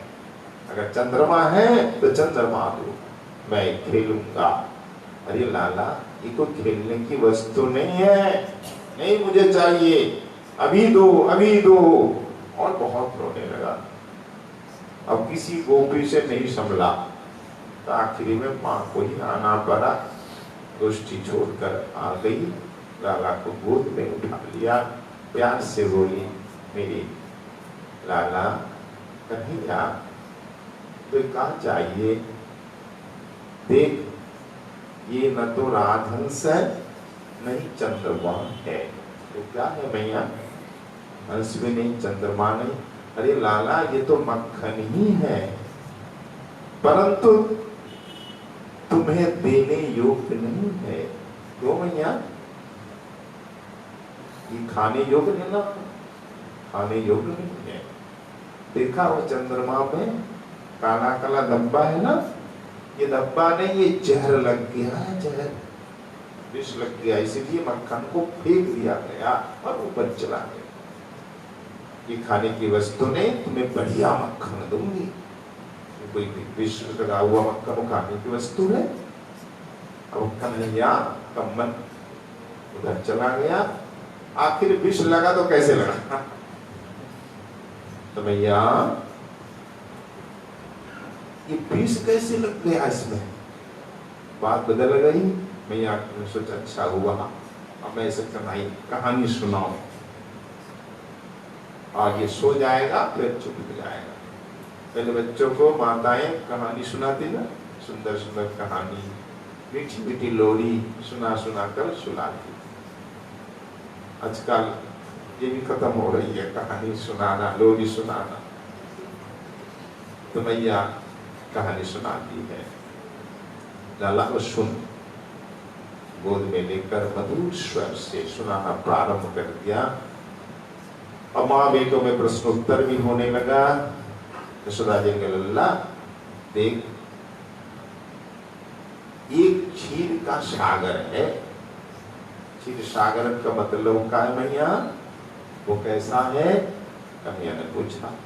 यशोदा माँ ने कहा, बेटा, ये तुम जो दूध देख रहे हो ना, ये दूध का एक समुद्र है, उसी को क्षीर सागर कहते हैं लोग। अच्छा भैया, फिर कितनी गायों ने दूध दिया होगा जब जाके समुद्र बना होगा? एक दो गाय से समुद्र नहीं बनना, 100-200 से नहीं, हजारों गायों ने दूध दिया होगा तब जाके समुद्र बना होगा, हजारों लाखों। तो सुन मैया, कन्हैया, ये गाय के दूध से ना बनो समुद्र, ये गाय के दूध का नहीं है। यशोदा जी ने कहा तो कन्हैया के, अरे मैया, तू मुझे बहला रही है, गाय के बिना दूध होगा? गाय के बिना दूध कहाँ है? हम तो गाय का ही दूध जानते। तो कन्हैया को फिर कन्हैया बोले, लाला देख, जिसने गायों में दूध बनाया है, उसी ने गाय के बिना भी दूध बनाया। देखिए, समुद्र बनाया, गाय के बिना दूध बना सकते ठाकुर, तो उन्होंने ये समुद्र बनाया। कन्हैया ने फिर पूछा, कौन है वो कौन है जिसने गाय के बिना दूध बनाया, समुद्र बनाया? या फिर वो भगवान है, परंतु भगवान अग है, अग न गच्छति इति अग, जो चले नहीं। उनके पास अग का एक अर्थ वो भी है कि उनके पास कोई नहीं जा सकता, अथवा ककार रहित आ, यानी आदि पुरुष है। तो तुमने यहाँ नहीं देखा, हमारे बाबा जो पूजा करेगा है, तो ठाकुर श्रीमन्नारायण वही भगवान है, इन्हें बनाया है। अच्छा ठीक है मैया, तो आगे कहो। हाँ सुनो, एक बार देवता और दानव में लड़ाई हुई। असुरों को मोहित करने के लिए भगवान ने क्षीर सागर तथा मंदराचल मंगवाया। देवतासुरों में मिलकर मंदराचल लाने गए, पर ला नहीं पाए। ठाकुर ही अपने बाएं हाथ से उठाकर गरुड़ के पीठ में रखकर चिरसागर ले आए, बीचों बीच डाल दिया। फिर मंदराचल जब भीतर चला गया, डूब गया, फिर भगवान कछुए के रूप धारण। बोलो कच्छप भगवान की। भगवान का कच्छप अवतार हुआ, उन्होंने अपनी पीठ पर मंदराचल को धारण किया। फिर मंदराचल ऊपर को आया। अच्छा, तो अब मंदराचल ऊपर आया, देवता दानव सब आ गए। भगवान ने उनको जीवित किया, बाहर से दब गए थे। अब सब आए, खुशी समा नहीं रही। अब क्या करें, मंथन कैसे हो, कोई रस्सी रस्सा से तोड़ नहीं सकता। तो वासुकी नाग को बुलाया, तो वासुकी नाग को करके मंथन शुरू हुआ। तो ये मंदराचल रही बनी और वासुकी नाग रस्सी। अब देवता और दानव मंथन करने लगे, एक और दानव एक और देवता। तो मैया ने जब कहा कन्हैया, अच्छा जैसे गोपियां दही मथती है ऐसे वहां भी बेटा ऐसे ही। अच्छा, इसके बाद क्या हुआ, तो मंथन में सबसे पहले बेटा कालकूट नाम का विष पैदा हुआ। कोई भी शुभ काम आप करने जाए तो पहले विपत्ति आती है, दुख कष्ट आता है, उसे आपको पार करना होगा, तब आपको मीठा फल आएगा, तब अमृत मिलता है। इसलिए घबराना नहीं चाहिए। असफलता को देखकर कभी घबरा जाते हैं, नहीं, घबराओ नहीं, अवश्य तुमको सफलता मिलेगी। लगे रहो, कबीरदास जी भी कहते, लगे रहो रे भाई, बनत बनत बन जाई। ये सब शास्त्र के ही वचन है। हमारे आचार्य जो भी कहते, संत महापुरुष सब उपनिषद में, शास्त्रों में, उपनिषद में है, चले वही चले वही, चलते रहो, एक दिन सफलता तुम्हें मिलेगी मिलेगी। बैठे रहोगे तो नहीं होगा, चलना पड़ेगा। चाहे कितना बड़ा लंबा रास्ता हो, और एक दिन हम तय कर लेंगे, एक दिन पहुंच जाएगा। चलते रहे तो, बैठ गए तो देवता दानव मिलकर के मंथन किया। पहले कालकूट विष निकला। कन्हैया, विष तो सांप से होता है, दूध से कैसे निकला? फिर प्रश्न, भाई जहर का होगा, सांप में होता है ना, दूध में कैसे आया? तो बेटा ये जब मंथन किया ना, तो ये समुद्र से निकला। सांप भी वासुकी नाग भी तो था। तो सुन बेटा, अब क्या होता है, भगवान शंकर को बुलाया विष पीने के लिए, क्योंकि शंकर ही पी सकते हैं। भोले बाबा का ध्यान धरा, सभी देवताओं ने प्रार्थना करी कि आप आओ, विपत्ति से रक्षा करो, विष पी लो। भोले बाबा ने उमा से अनुमति मांगी। मैया ने कहा, हंसी हंसी, अब जाओ, खुशी खुशी अनुमति दे दी। आपको कुछ नहीं बिगड़ने वाला है, आप जहर पी लो, पी करके समस्त विश्व का कल्याण करो। विश्व कल्याण के लिए ठाकुर जहर भी पी लेते हैं। तो बोले बाबा आए और अंजलि में समस्त विष को भर लिया। तो भर करके पी गए। प्रभु योगेश्वर है, पी करके विष को कहाँ रखा, कंठ में, नीचे नहीं उतरने दिया। क्यों? नीचे हृदय में ठाकुर विराजमान है, उन्हें कष्ट होगा। तो जहर को कंठ में ही रख दिया, तो कंठ उनका नीला पड़ गया। तब से महादेव जी का नाम हुआ नीलकंठ भगवान की। नीलकंठ महादेव जी का मंदिर है उत्तराखंड जाते। अब मंथन शुरू हुआ और सुनो लाला, जब वो अंजलि भरकर पीने लगे ना, तब क्या हुआ बेटा, तब थोड़ा सा विष वो नीचे भी गिर गया। अच्छा, हाँ, उसकी क्रिया धरती पर गिर पड़ी और उन क्रियों को, विष को किसने पिया? विषधर, सांप, बिच्छू आदि ने पिया। तो वो या इसलिए सांप में विष है, बिच्छू आदि में विष है, कुछ लताओं में औषधि में भी। तो सो बेटा भगवान की ही ऐसी लीला है कि जिसने दूध से विष निकाला। अच्छी मैया, अच्छा मैया अब आगे आगे सुनो बेटा। चंद्रमा को दिखा करके देखो, यह मक्खन भी उसी से निकला है, उस क्षीर सागर से निकला ना, चंद्रमा तो उसी से निकला। तो मक्खन भी क्षीर सागर से निकला है, इसलिए थोड़ा सा विष इसमें भी लग गया। इसीलिए लोग इसको नहीं खाते, ये कलंकित है, इसको लोग कलंक कहते हैं चंद्रमा का। ओ मेरे प्राण, तुम घर का ही मक्खन खाया करो, ये मक्खन न खाना। इसलिए कोई नहीं खाते, वो आकाश में फेंक दिया गया। ये कथा मैया ने सुनाई और कथा सुनते सुनते हमारे श्याम सुंदर की आंखों में नींद आ गई और मैया ने पलंग पर सुला दिया। बोलो भक्तवत्सल भगवान की जय, बाल कृष्ण लाल की जय। तद्भुत अद्भुत लीला हमारे बाल कृष्ण लाल बचपन में कर रहे हैं। परम सुख गोपियों को पिता माता को प्राप्त हो रहा है। परीक्षित जी के मन में प्रश्न उठता है, धन्य है पिता माता, धन्य है ग्वाल बाल गोपी, ये गोपियां कौन है? तो उस विषय में भी जगह जगह वर्णन किया गया है, यहाँ टीका में बता रहे। देखो भगवान कृपा करके ही अवतीर्ण होते हैं। अश्वाभि देव बपुषो मदनुग्रहस्य स्वेच्छामयस्य नतभूतमयस्य कोपि।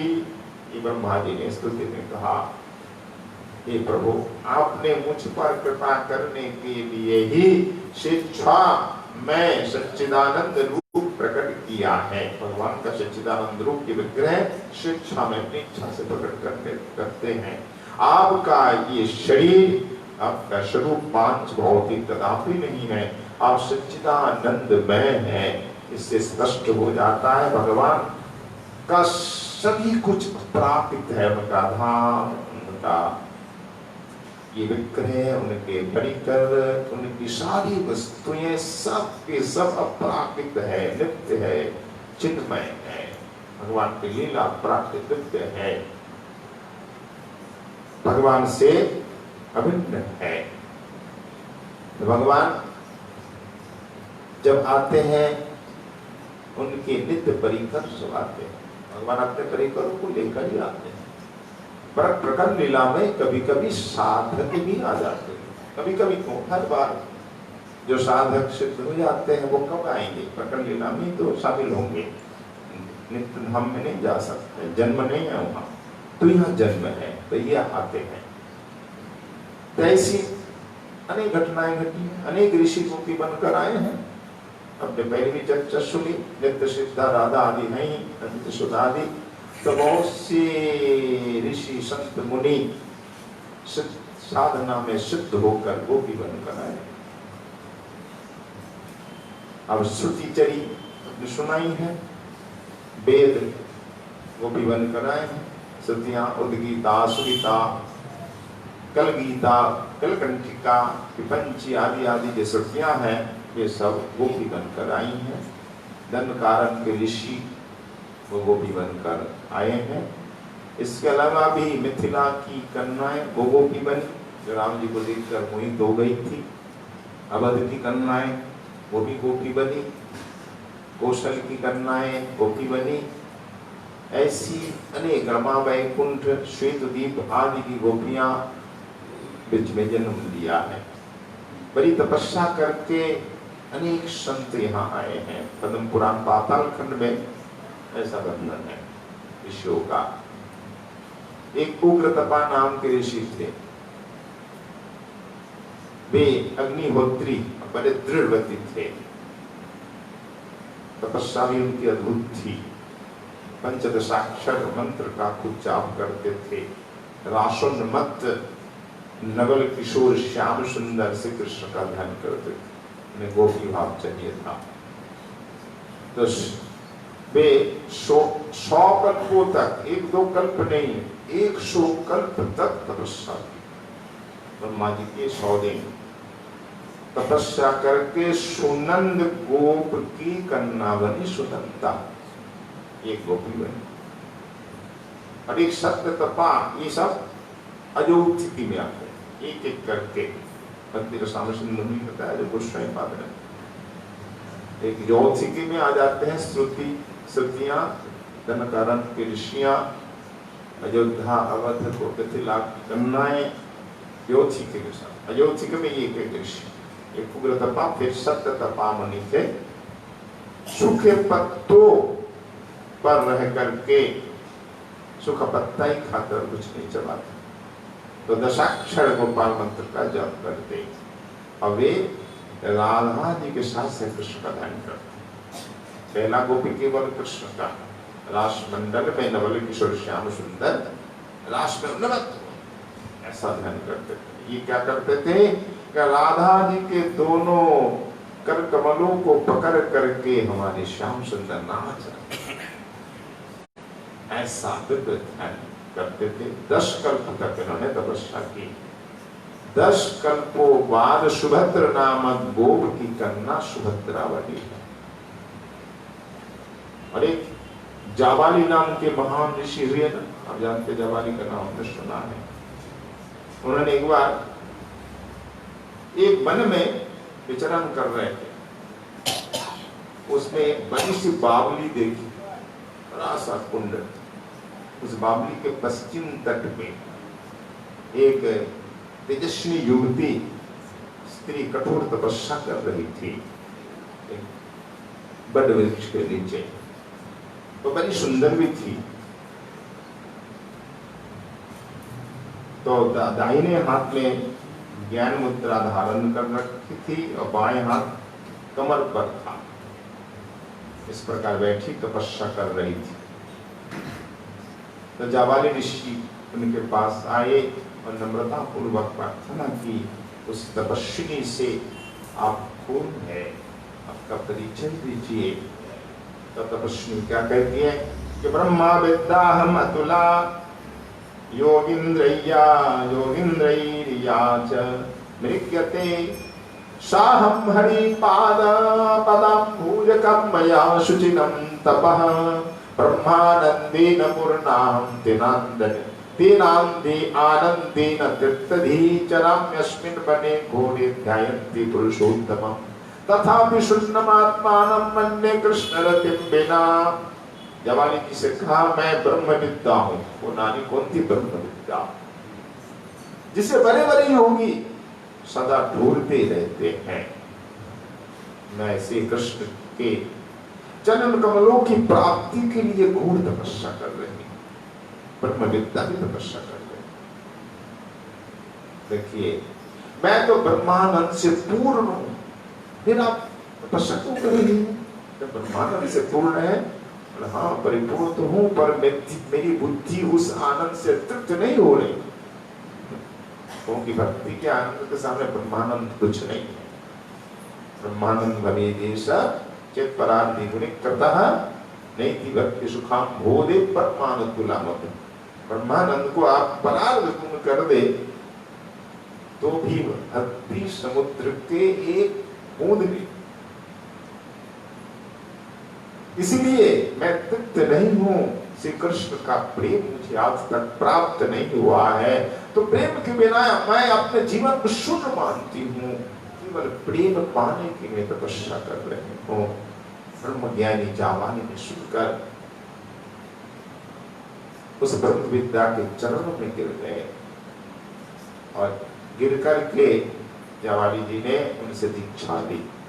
फिर ब्रज विथियों में विहार करने वाले भगवान का जावाली ने भी ध्यान करना प्रारंभ कर दिया और एक पैर से खड़े होकर जावाली जी तपस्या करने में कठोर तपस्या। तो 9 कल्पों के बाद प्रचंड नामक गोप के यहाँ जावाली जी चित्रगंधा बने। एक ऋषि किस प्रकार तपस्या करके गोपी बनी, उसका पद्म पुराण पाताल खंड में है। एक हरिधामा नाम के ऋषि थे, वे निराहार रह करके केवल काम बीज का जप करते। गोपाल मंत्र में जो बीज है सर्वप्रथम केवल उसी का जप करते। और इनका नहीं, काम बीज के साथ 20 अक्षरी मंत्र का जप करते। तो माधवी मंडप में कोमल कोमल पत्तों की शैया पर लेटे वो क्या ध्यान करते? ध्यान कि माधवी मंडप, माधव महर्षि का वर्णन है ना, माधवी मंडप। तो ब्रज में एक माधवी मंडप है, बसंत में वहां विहार होता है। तो माधवी मंडप में कोमल कोमल कोपलों की शैया पर लेटे हुए युगल सरकार का ध्यान करते, दोनों लेटे। तो 3 कल्प तक उन्होंने तपस्या की। इसके बाद सारंग नामक गोप की कन्या रंग बेणी बनी। सुनंदा, सुभद्रा, रंग बेणी और जावाली क्या बने? चित्रगंधा आदि आदि एक एक गोपी। कुशध्वज नाम का एक ब्रह्मर्षि का पुत्र शुचिस्रवा और सुवर्ण, ये दोनों देव तत्वज्ञ थे। शीर्षासन करके तपस्या कर रहे थे, मस्तक नीचे पांवों पर भीम मंत्र का, हंस मंत्र का जप करके ये तपस्या कर रहे थे। और क्या ध्यान कर रहे थे? मंत्र जप के साथ साथ ध्यान भी होना चाहिए, अलग अलग ध्यान। ये क्या देख रहे हैं ना? परम सुंदर कंदर्प तुल गोकुलवासी, कंदर्प के समान गोकुलवासी 10 वर्ष की उम्र में भगवान की उम्र कितनी? 10 वर्ष उम्र के भगवान से कृष्ण का ध्यान करते। परम सुंदर कंदर्प मोहन लोग। तो उन्होंने एक कल्प ही तपस्या की, एक कल्प बाद सुधीर नामक गोपियां उत्पन्न हुई। ऐसे अनेक ऋषियों की पूर्वजन्म की कथाएं हैं। ये सब गोपी बनकर ब्रज में आए। तो ब्रज में भगवान सबको सुख इस बात प्रदान कर रहे हैं, जो नित्य परिकर उनको तो दे ही रहे हैं, जो साधना करके सिद्ध हुई है, ऐसी गोपियों को भी परम सुख प्रदान कर रहे हैं भगवान। अब गोपियों के हृदय में कौन सी वासना हुई कि कन्हैया घर में तो चोरी करते हैं, अब हमारी यहाँ कब चोरी करें, हमारी यहाँ भी चोरी करके खाएं। गोपाल चंपू में वर्णन है, भारत में नाम चंपू में भी है। सूरदास जी ने भी ऐसा ही भाव व्यक्त किया है।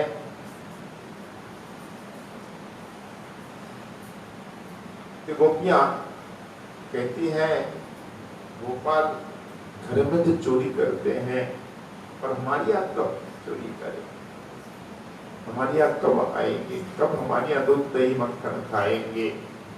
सखियों की, गोपियों की बड़ी इच्छा हुई, उनकी हार्दिक इच्छा को देखकर ही भगवान ने ऐसे चोरी की कि घर घर ब्रज घर घर प्रगटी यह बात, दधी माखन चोरी करके कर ले हरि ग्वाल संग के साथ। जब ग्वाल संग के साथ हरि घर घर चोरी करते हैं तो ब्रज बनेता यह सुन मन हर्षित कि सदन हमारे आमे। सब ब्रज बनेता चाहती है कि सदन हमारी यहाँ भी आवे, सदन हमारे घर आवे। जब ये बात सुनी गई, ब्रज घर घर प्रगटी यह बात, दधी माखन चोरी कर ले हरि ग्वाल सखा संग खात। चोरी करके सखा के सब खाते हैं। तो ब्रज बनिता यह सुन मन हर्षित सदन हमारे आमे, और माखन खात अचानक पामे, और भुज भरी उरही छुपावे। ये भी मन में इच्छा है कि हमारी यहाँ माखन खावे और हम छिप कर देखें। जब हम देखेंगे अचानक आकर के क्या करे, भुज भर उरही छुपावे, भुज में भर करके हृदय से लगा। तो मन ही मन अभिलाष करती, सब हृदय धरती, यह ध्यान मन ही मन अभिलाष कर रही है, हृदय में ध्यान धर रही है। तो सूरदास प्रभु को घर में ले देहो माखन खान। सूरदास जी कहते हैं कि प्रभु को घर में ले जाओ और देहो माखन खान। चली ब्रज घर घर न यह यह बात नंद सूत संग सखाली ने, चोरी माखन खा। घर घर में यह फैल गया है कि सखाओं के साथ घर घर चोरी करके खाते हैं। अब चोरी भी कैसे करते हैं हमारे सुखदेव जी महाराज वर्णन कर रहे हैं। और गोपियां आकर माता को सुनाती भी है कि कृष्णस्य गोप्य रुचिरम भिक्ष कौमार चापलम सन्वत्याकिलतन माधुरीति हो चूषमा समागता। सुखदेव जी महाराज बोले, हे राजन, कुछ ही दिनों में यशोदा रोहिणी के ये दोनों लाडले लाल ब्रजवासियों के यहाँ चोरी करने खाने लगे। ब्रज की भाग्यशालिनी गोपियों को निहाल करते हुए उनके घर जाकर दही माखन खाते, तरह तरह के खेल खेलते। गोपाल की बचपन की जो चंचलताएं हैं बड़ी मधुर है, अनोखी है। कभी इस प्रकार लीला किसी ने नहीं की, बड़ी अनोखी होती थी। गोपियों को बड़ी ही सुंदर मधुर लगती थी। एक दिन सबकी सब इकट्ठी होकर नंद बाबा के घर आई। यशोदा माता को सुना कर कन्हैया के करतूत कहने लगी। घर में चोरी करती तो वैसे तो हृदय में आनंद है उनको, वो चाहती तो ऐसा। सभी आचार्य कह रहे हैं, श्रद्धा जी भी कह रहे हैं कि भगवान भक्त के इच्छा के विरुद्ध नहीं जाते, कभी नहीं करते। गोपियां चाहती है तभी जाते थे। फिर गोपियां उलाहना देने क्यों आती, शिकायत करने क्यों आती? यशोदा जी को अपने घर में जो लीला घटी वो लीला सुनाने। तुम्हारा लाला हमारे घर में जी लीला करी है। यशोदा मैया सब गोपी को सुनाती है, लाला ने आज का लीला करी, आज का करो। गोपियां आती पूछती तो मैया सब बताती। अब गोपियों का भी तो फर्ज है, कर्तव्य कि हमारे यहाँ लाला ने कौन सी लीला की हमने माँ को सुनाए, रानी को सुनाए। तो माँ को, यशोदा रानी को सुनाने के लिए, उन्हें सुख देने के लिए गोपियां आई। यही है तात्पर्य। पर कुछ बहाना तो बनाना ही पड़ेगा ना, अभिनय तो करना पड़ेगा। तो सब मिलकर गोपी आई, यशोदा जी को सुनाने लगी कि वत्सान मुंचन कचिदशमयी प्रोष संजातः स्तेयं सद्वत्तथदधिपयः कल्पितैस्तेयोगैः मरकान् भोक्षन् विभजति सचिन्नत्ति भण्डं भिन्नत्ति द्रव्यालाभेशा गृहकुपितो यातु वक्रोश्चतोकाम्। अरे यशोदा मैया सामने बैठी है, स्वर्ण चौकी पर पास में कन्हैया खड़े हैं। बोले कन्हैया को लाओ तब हम बोलेंगे। कन्हैया को सुनाए और सामने फर्श पे सुंदर कालीन बिछी हुई है, कालीन पे ये सब गोपियां बैठ गई। उनके लिए पान जल आदि दिया गया, स्वागत सत्कार भी किया गया। अब गोपियां कहने लगी, हाँ बोलो आप क्या करना चाहती हो? अरे यशोदा रानी, तेरा ये कान्हा बड़ा ही नटखट हो गया। अब तो 2 वर्ष का बालक इतना नटखट चंचल, न जाने बड़ा होकर क्या करेगा। देखो जी, गाय दुहने का समय न होने पर भी यह लाल बच्चों को खोल देता है, और हम डांटती है तो उठा उठा क्या करती है, जोर जोर से हंसने लग जाता है, ठहाके मारकर हंसने लग जाता है। और ये चोरी के बड़े बड़े उपाय न जाने कहां से सीखे हैं। ऐसे उपाय हमने कभी नहीं देखे न सुने। और उपाय करके हमारे मीठे मीठे दही दूध को चुरा चुरा कर खा जाता है। केवल खुद खाता तो कोई दुख की बात नहीं होती, पर ये अपने साथ सखाओं को ले जाते हैं, सखा मंडली को। ये सब सखाओं को भी खिलाता दूध दही, और क्या करता है ना, बंदरों को भी खिलाता। बानर भी इनके संग हो लेते हैं, जहां भी जाते कन्हैया के साथ सखाओं का मंडल और शासा बनरों का झुंड, इस सब को बांटता है। और अंत में क्या करता है, जब बंदर भी नहीं खाता है कितना खाएंगे, शाखाओं के पेट भर जाते, बंदरों को भी पेट भर जाते, फल तो खा के आते ही जंगल में, और मक्खन ऊपर से दही दूध सब पेट भर जाते, बंदर भी नहीं खाते तो क्या करते, तब हमारे मटकों को ही फोड़ डालता हमारा कन्हैया। यदि घर में कोई वस्तु नहीं बनती तो घर और घर वालों पर बहुत खींचता है, हमारे बच्चों को ही रुलाकर भग जाता है। घर में कुछ नहीं मिला तो क्या, खींच के कारण बच्चों को ही नोच करके रुलाकर चल, सो रहा है बच्चा छोटा छोटा, नोच देता। माँ कहती है तो दूध दही को तुम छिपाकर क्यों नहीं रखती हो। इस लीला को ही बड़े सुंदर ढंग से हमारे श्रीमती गोस्वामीपाद ने वर्णन किया है गोपाल चंपू में। ये गोपियां संगीत पूर्वक कह रही है, बहुत सुंदर मधुर संगीत के साथ, और माता भी उसी राग में संगीत में ही उत्तर दे रही है। तो गोपियां कहते तब सुनु मूरनयम कुरुते अकरुत किंबा व्यंजित कुरुते।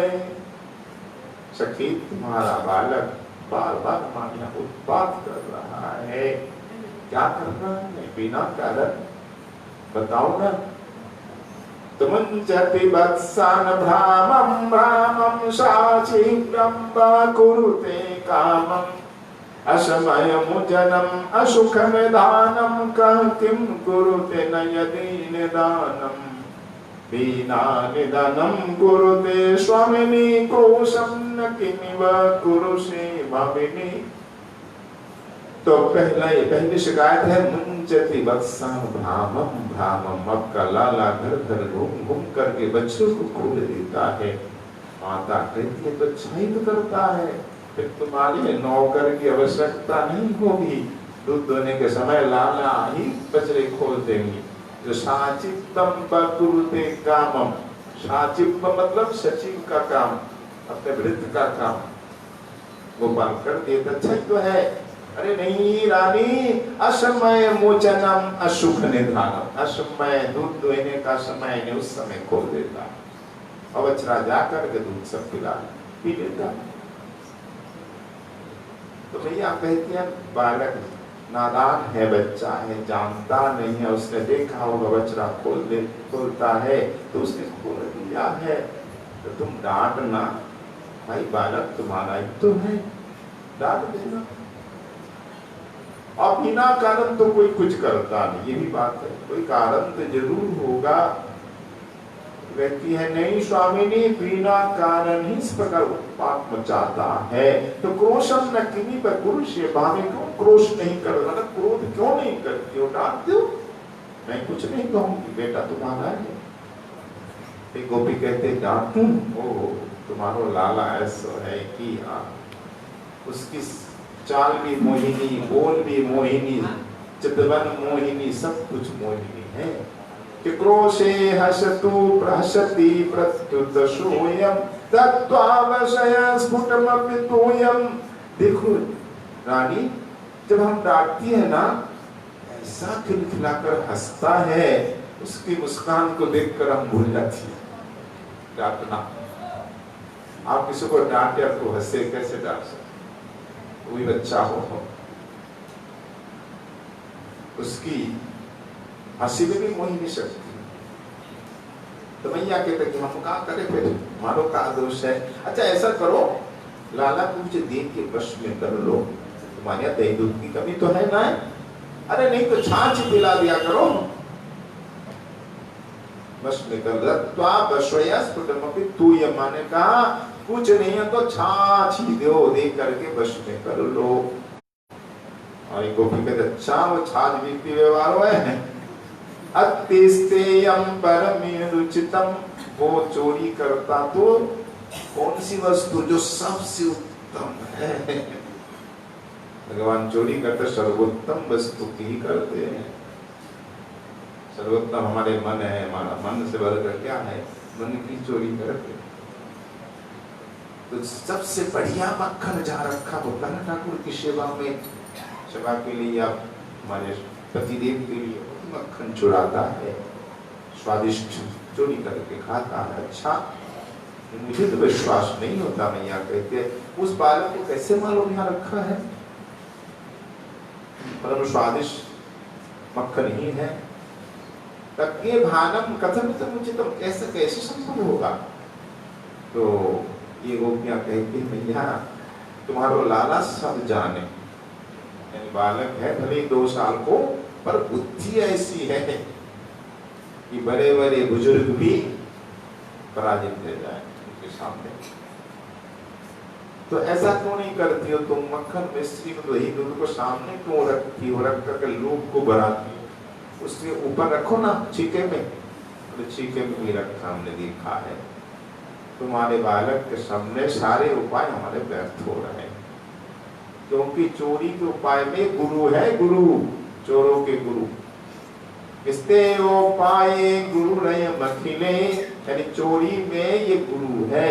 और मैया कहते ना रहती सर्वम मिथिलान मिथ्यान, नहीं संभव नहीं है, मेरो लाला चोरी है, चोर है, चोरों के गुरु है, मिथ्या कह रही हो तुम। माँ को सहन थोड़ी ना होगा, चोरों का शब्द कह दिया जाता, नहीं मिथ्या कह रही हो। दूसरे को भी कर नहीं मैया चोरी करता हुआ मैंने देखा है। रचयते पीठादिकमारोहम, छीकों पर कैसे हाथ लगता है, चोरी कैसे करता है। तो घर में पीढ़ा होता है, उखल होता है, उखल में चढ़ जाता है और चढ़ करके फिर हाथ आ जाता है, मक्खन निकाल लेता है। अगर हाथ नहीं आता उखल आदि पे चढ़कर, तो क्या करते, सखा के कंधे दूसरा, फिर तीसरा, फिर स्वयं चढ़ जाते 2 3 4 सखा के ऊपर, जब तक हाथ नहीं आता। इस प्रकार चढ़ करके मक्खन की मटके को उतार लेगा, और नहीं तो पत्थर कंकर ले जाता है, वो मारता है नीचे से ही, और हरिया फूट जाती है। जब फूट जाती है, गिरता है तो मुंह लगाकर पीता लेता है दही दूध मक्खन को। और कभी डंडा के ऊपर चोबा ठोक के ले जाता है, और लठिया से चोबा से वो हरिया फोड़ देता है। ये सारे उपाय जानते हैं, ऐसे उपाय हमने कभी नहीं देखे न सुने। तरचयते पेटादिकमारूहं तदगम्यं कुरु शरवंदोहं, दूरात् छिद्रम कलयति पात्र, दूर से छिद्र कर लेते हैं इस उपाय से। और अक्ष कथम धीशति तन मात्रे, मैया कहती उसको कैसे मालूम इसी मक्खन होगा। छीके में तो अनेक वस्तुएं रहती हैं तुम्हारी यहाँ, दही दूध मक्खन के अलावा भी चावल दाल सब छीके में ही रखती थी ना पहले, अब छीके का जमाना तो है, पर उसको कैसे मालूम। तो वो भी कहती अंतर धिय मनो सही है विशाला, तुम जिसे बालक कहती हो ना, बालक नहीं है, अंतर बुद्धि उसकी बड़ी विशाल है। बक्षी यथा न तथा बाल, ये बालक नहीं है जैसा तुम कहती हो। कृष्णम गोपन रीतिम, गोपन रीति सब जानता है मैं, हम कहीं भी छिपा कर रखे ना उसको पता चल जाता, पहुंच जाता है। एक बार हम लोगों ने मिल करके ऐसा उपाय किया कि घर घर में अंधेरी कोठरी होती थी पहले, तो अंधेरी कोठरी में हमने छिपा कर रखा। आज कहीं मिला नहीं, तो बोला क्या बात है, छीके में कहीं दूध दही नहीं, माखन नहीं, आज कहाँ गया माखन। तो ढूंढते ढूंढते वो अंधेरी कोठरी दिख गई, अरे इसमें ही होगा मक्खन। तो बालक तो अंधेरी कोठरी में जाने में डरता है, पर तुम्हारो लाला नहीं डरता है। आज भी कोई बालक को तुम कहो तुझे अंधेरी कोठरी में भर देंगे तो डर जाता है, अंधेरा से घबराता है, पर तुम्हारा बालक ऐसा नहीं करता, उस अंधेरी कोठरी में घुस जाता है, घुस करके चोरी करता है, सबको खिलाता है, क्योंकि उसे डर नहीं लगता अंधेरा। कारण गेह गुहा नहीं दमयति भीतिम, गेह गुहात्र वृथा तनु दीपे तनु रनु लिप्ता कलय समीपे। तो देखो तुम्हारो लाला जब किसी कक्ष में घुस जाता है, भले ही अंधेरा हो, पर उसके घुसते ही चारों ओर प्रकाश छा जाता है। उसका विग्रह ही ऐसा है, जहां भी जाए कन्हैया दिव्य प्रकाश छा जाता है। जिसके हृदय में ठाकुर अभिभूत हो जाए वह हृदय अंधेरा रहेगा, अविद्या रहेगी कहाँ भाग जाएगी, हृदय प्रकाश छा जाएगा, तो वो अंधेरी कोठ भी प्रकाशित हो जाती है। और ऊपर से तुम जो ये मणि मानिक के हार पहना देती हो ना, ये भी सहायक है। इसके कारण वो कमरा एकदम प्रकाशित होता है। एक गोपी कह देती है, हाँ मैं तो लगता है इस चोरी में तुम्हारा भी हाथ है। यशोदा जी बोला, ये चीज संभाल के बोलना मेरा हाथ है, तो तुम काय को ये मणि मानिक के हाथ पहना देती हो, तो क्या मैं बेटा को नंगा रखूं, हाथ भी नहीं पहना? तो मणिगण महसा गणयति न तमः भूषण रहित कष्टिष्ठित कृतमा पदों में ही है। ये मणिगण महसा, ये मणियों की ज्योति से वो कक्ष आलोकित हो जाता, प्रकाशित हो जाता। भैया कहते मणि भूषण रहित निश्चित कदम, राजा का बेटा कैसे भूषण रहित होगा? नहीं, आभूषण नहीं पहना तुम्हारे कारण, ऐसा संभव है? इस प्रकार माता गोपियों से बातचीत होती है। मैया अंत में कन्हैया से पूछती है, कन्हैया ये गोपियां क्या कहती है, क्या कह रही है? तुम इनके घर जाते हो, चोरी करते हो? कन्हैया कर, मैया मैं तेरे पाँव छू हाथ जो, मैं इनका घर देखो ही ना है, इनके घर कहाँ पे मैं मालूम ही ना है, ये सब झूठ बोल रही है। मैया इनकी बातों में भरोसा न करना, ये मिथ्या की प्रतिमूर्ति है, ये सत्य सच बोलना नहीं जानती। तो भैया कहते देखो माला ला कहा कह रो है, ये तो जाने ही ना तुम्हारे घर का है, तुम झूठ बोल रही हो। गोपियां कहते नहीं, हम आपकी सौगंध खा के कहती हैं, हम झूठ नहीं बोल रहे, सच बोल रही हैं। और वहां कहते अच्छा हम देखेंगे, जब तुम्हारी सच सामने आएगा। यहाँ तक की बात है पंचम में कि गोपियां श्राप देकर जाती है। देखो मैया रानी तुम हमें मिथ्यावादिनी बता रही हो ना, हम मिथ्यावादिनी नहीं है। अगर हम सच बोल रही हैं तो वो कुछ दिनों में आपके घर में भी वो घटना घटेगी होगी, ये श्राप ही है। अगर हम सत्यवादिनी है तो हमारी बात सत्य होगी, कुछ दिनों में आपके घर में ऐसी घटना होने वाली है। तो मैया ने ठीक है तुम्हारी बात हम देखेंगे कब सत्य होती है। सत्य हुई, भूखल बंधन लेना, गोपियों का श्राप सच हुआ। तो श्राप भी मिठाई है, आनंद में इससे मां को आनंद का मिला। भूखल बंधन लीला नहीं होती तो कन्हैया बंधते न, भक्त वत्सल की पराकाष्ठा को लोग जानते नहीं जानते न। तो वात्सल लीला की पराकाष्ठा भूखल बंधन में है, श्रृंगार रस की पराकाष्ठा रास में है। ठीक उसी प्रकार बाल लीला की पराकाष्ठा भूखल बंधन, ये गोपियों के कारण ये लीला हुई। अब कन्हैया भी बोला अच्छा गोपियों को भी अब सिखाऊंगा। ये सब दूसरे दूसरे ग्रंथों में भी है। गोपियां उस दिन से घर में, हर घर में पहरादार रख लिया। इनके गोप लोग तो खेतों में चले जाते, गायों को लेकर चले, गोपियां घर में रहते, रसोई में अपने काम धंधा में। तो घर की जो वृद्धा है, बुढ़िया सास है, ददिया सास है, इनको बाहर बैठा कर पहरा दो, डंडा लेकर बैठी। अब घर घर में पहरा था। कन्हैया बोले अरे मन सुखा कैसे जाए, चोरी कैसे करे, देखो घर घर में बुढ़िया बैठी है। मन सुखा कहता है मैं ऊपर बताऊं, तो मन सुखा जाकर एक बुढ़िया से फिर गई और डंडा छिपी और लड़ने लग गए। तो इस बहाने कन्हैया खुश गए। मनसुखा लड़ रहे कन्हैया भीतर घुस गए, मक्खन दही चुराया, खाया और मक्खन के घड़िया लाकर गुड़िया के सामने रख दिया, मुंह पे मक्खन लिपटा दिया, लगा दिया और शोर मचाने लग गया, देखो बुढ़िया चोर है, चोर है, चोर है। लोग बुढ़िया को चोर बोलने लगे। इस प्रकार शिवी को करवाई और बहुत सी दिलाएं। एक बार कन्हैया को रंगे हाथ पकड़ लिया, बाद में का बहुत प्रयास किया, गोपी ने कन्हैया आज रंगे हाथ पकड़े गए हो, मैं ले जाऊंगी यशोदा रानी के पास, मत ले जा, हाथ जरूर बांध पकड़ो, नहीं तुम्हें बांध के रखूंगी, मैं यशोदा जी को ला कर दिखाऊं।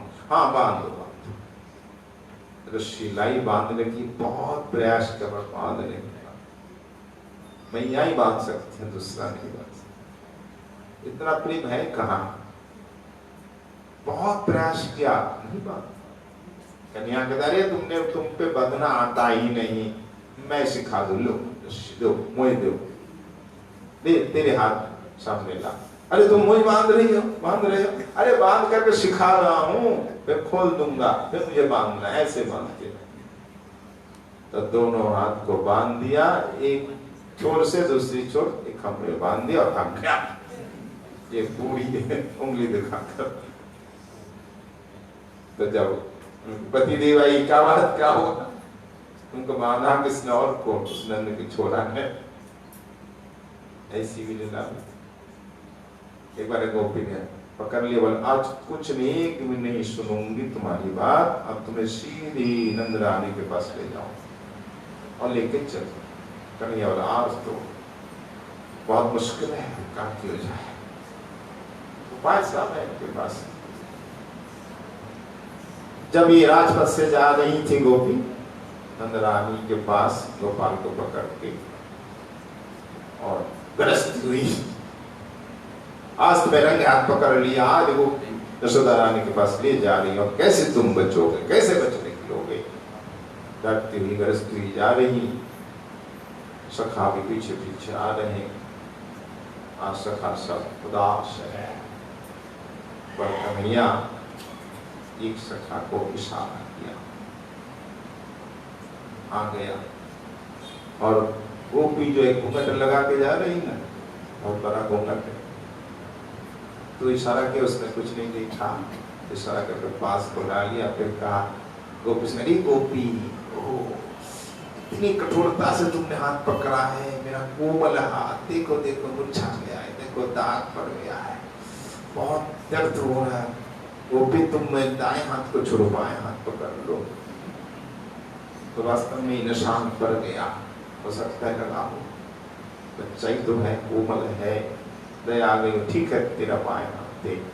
अपना बायां हाथ देने के बहाने सखा का हाथ दे दिया, गोपी को मालूम नहीं पड़ा, वो सखा का हाथ दे दिया पकड़। गोपी जा रही और ठाकुर पिछले दरवाजे में से आकर के माँ के पास बैठा हुआ। अब गोपी तो राजमार्ग से आ रही है, मुख्य द्वार से, कन्हैया को हर द्वार मालूम है। अब गोपी जब चिल्ला कर आ रही, अरे यशोदा तू तो मानती नहीं, विश्वास करते नहीं, ती ललारा चोर है, देख चोरी कर रहा, रंगे हाथ पकड़ के मैं लाई हूँ, आ कहाँ है रानी, देखते रहो लाला। और मैया देख करके हंस रही है, अरे गोपी तू पगला गई है, अब मैं मान गया कि तुम लोग झूठ बोलती हो। अरे घूंघट खोल के तो देख किसको तू पकड़ के लाई है, मेरो लाला तो मेरे पास बैठो है, तो झूठ बोलती हो, आज पकड़ में आ गया। तब जब गोपी ने घूंघट खोला, देखा कि अपना ही देवर घर का ही देवर था, और एकदम लाज से वो शर्मा गई, अब बोल नहीं पाई, उल्टे पाम बांध।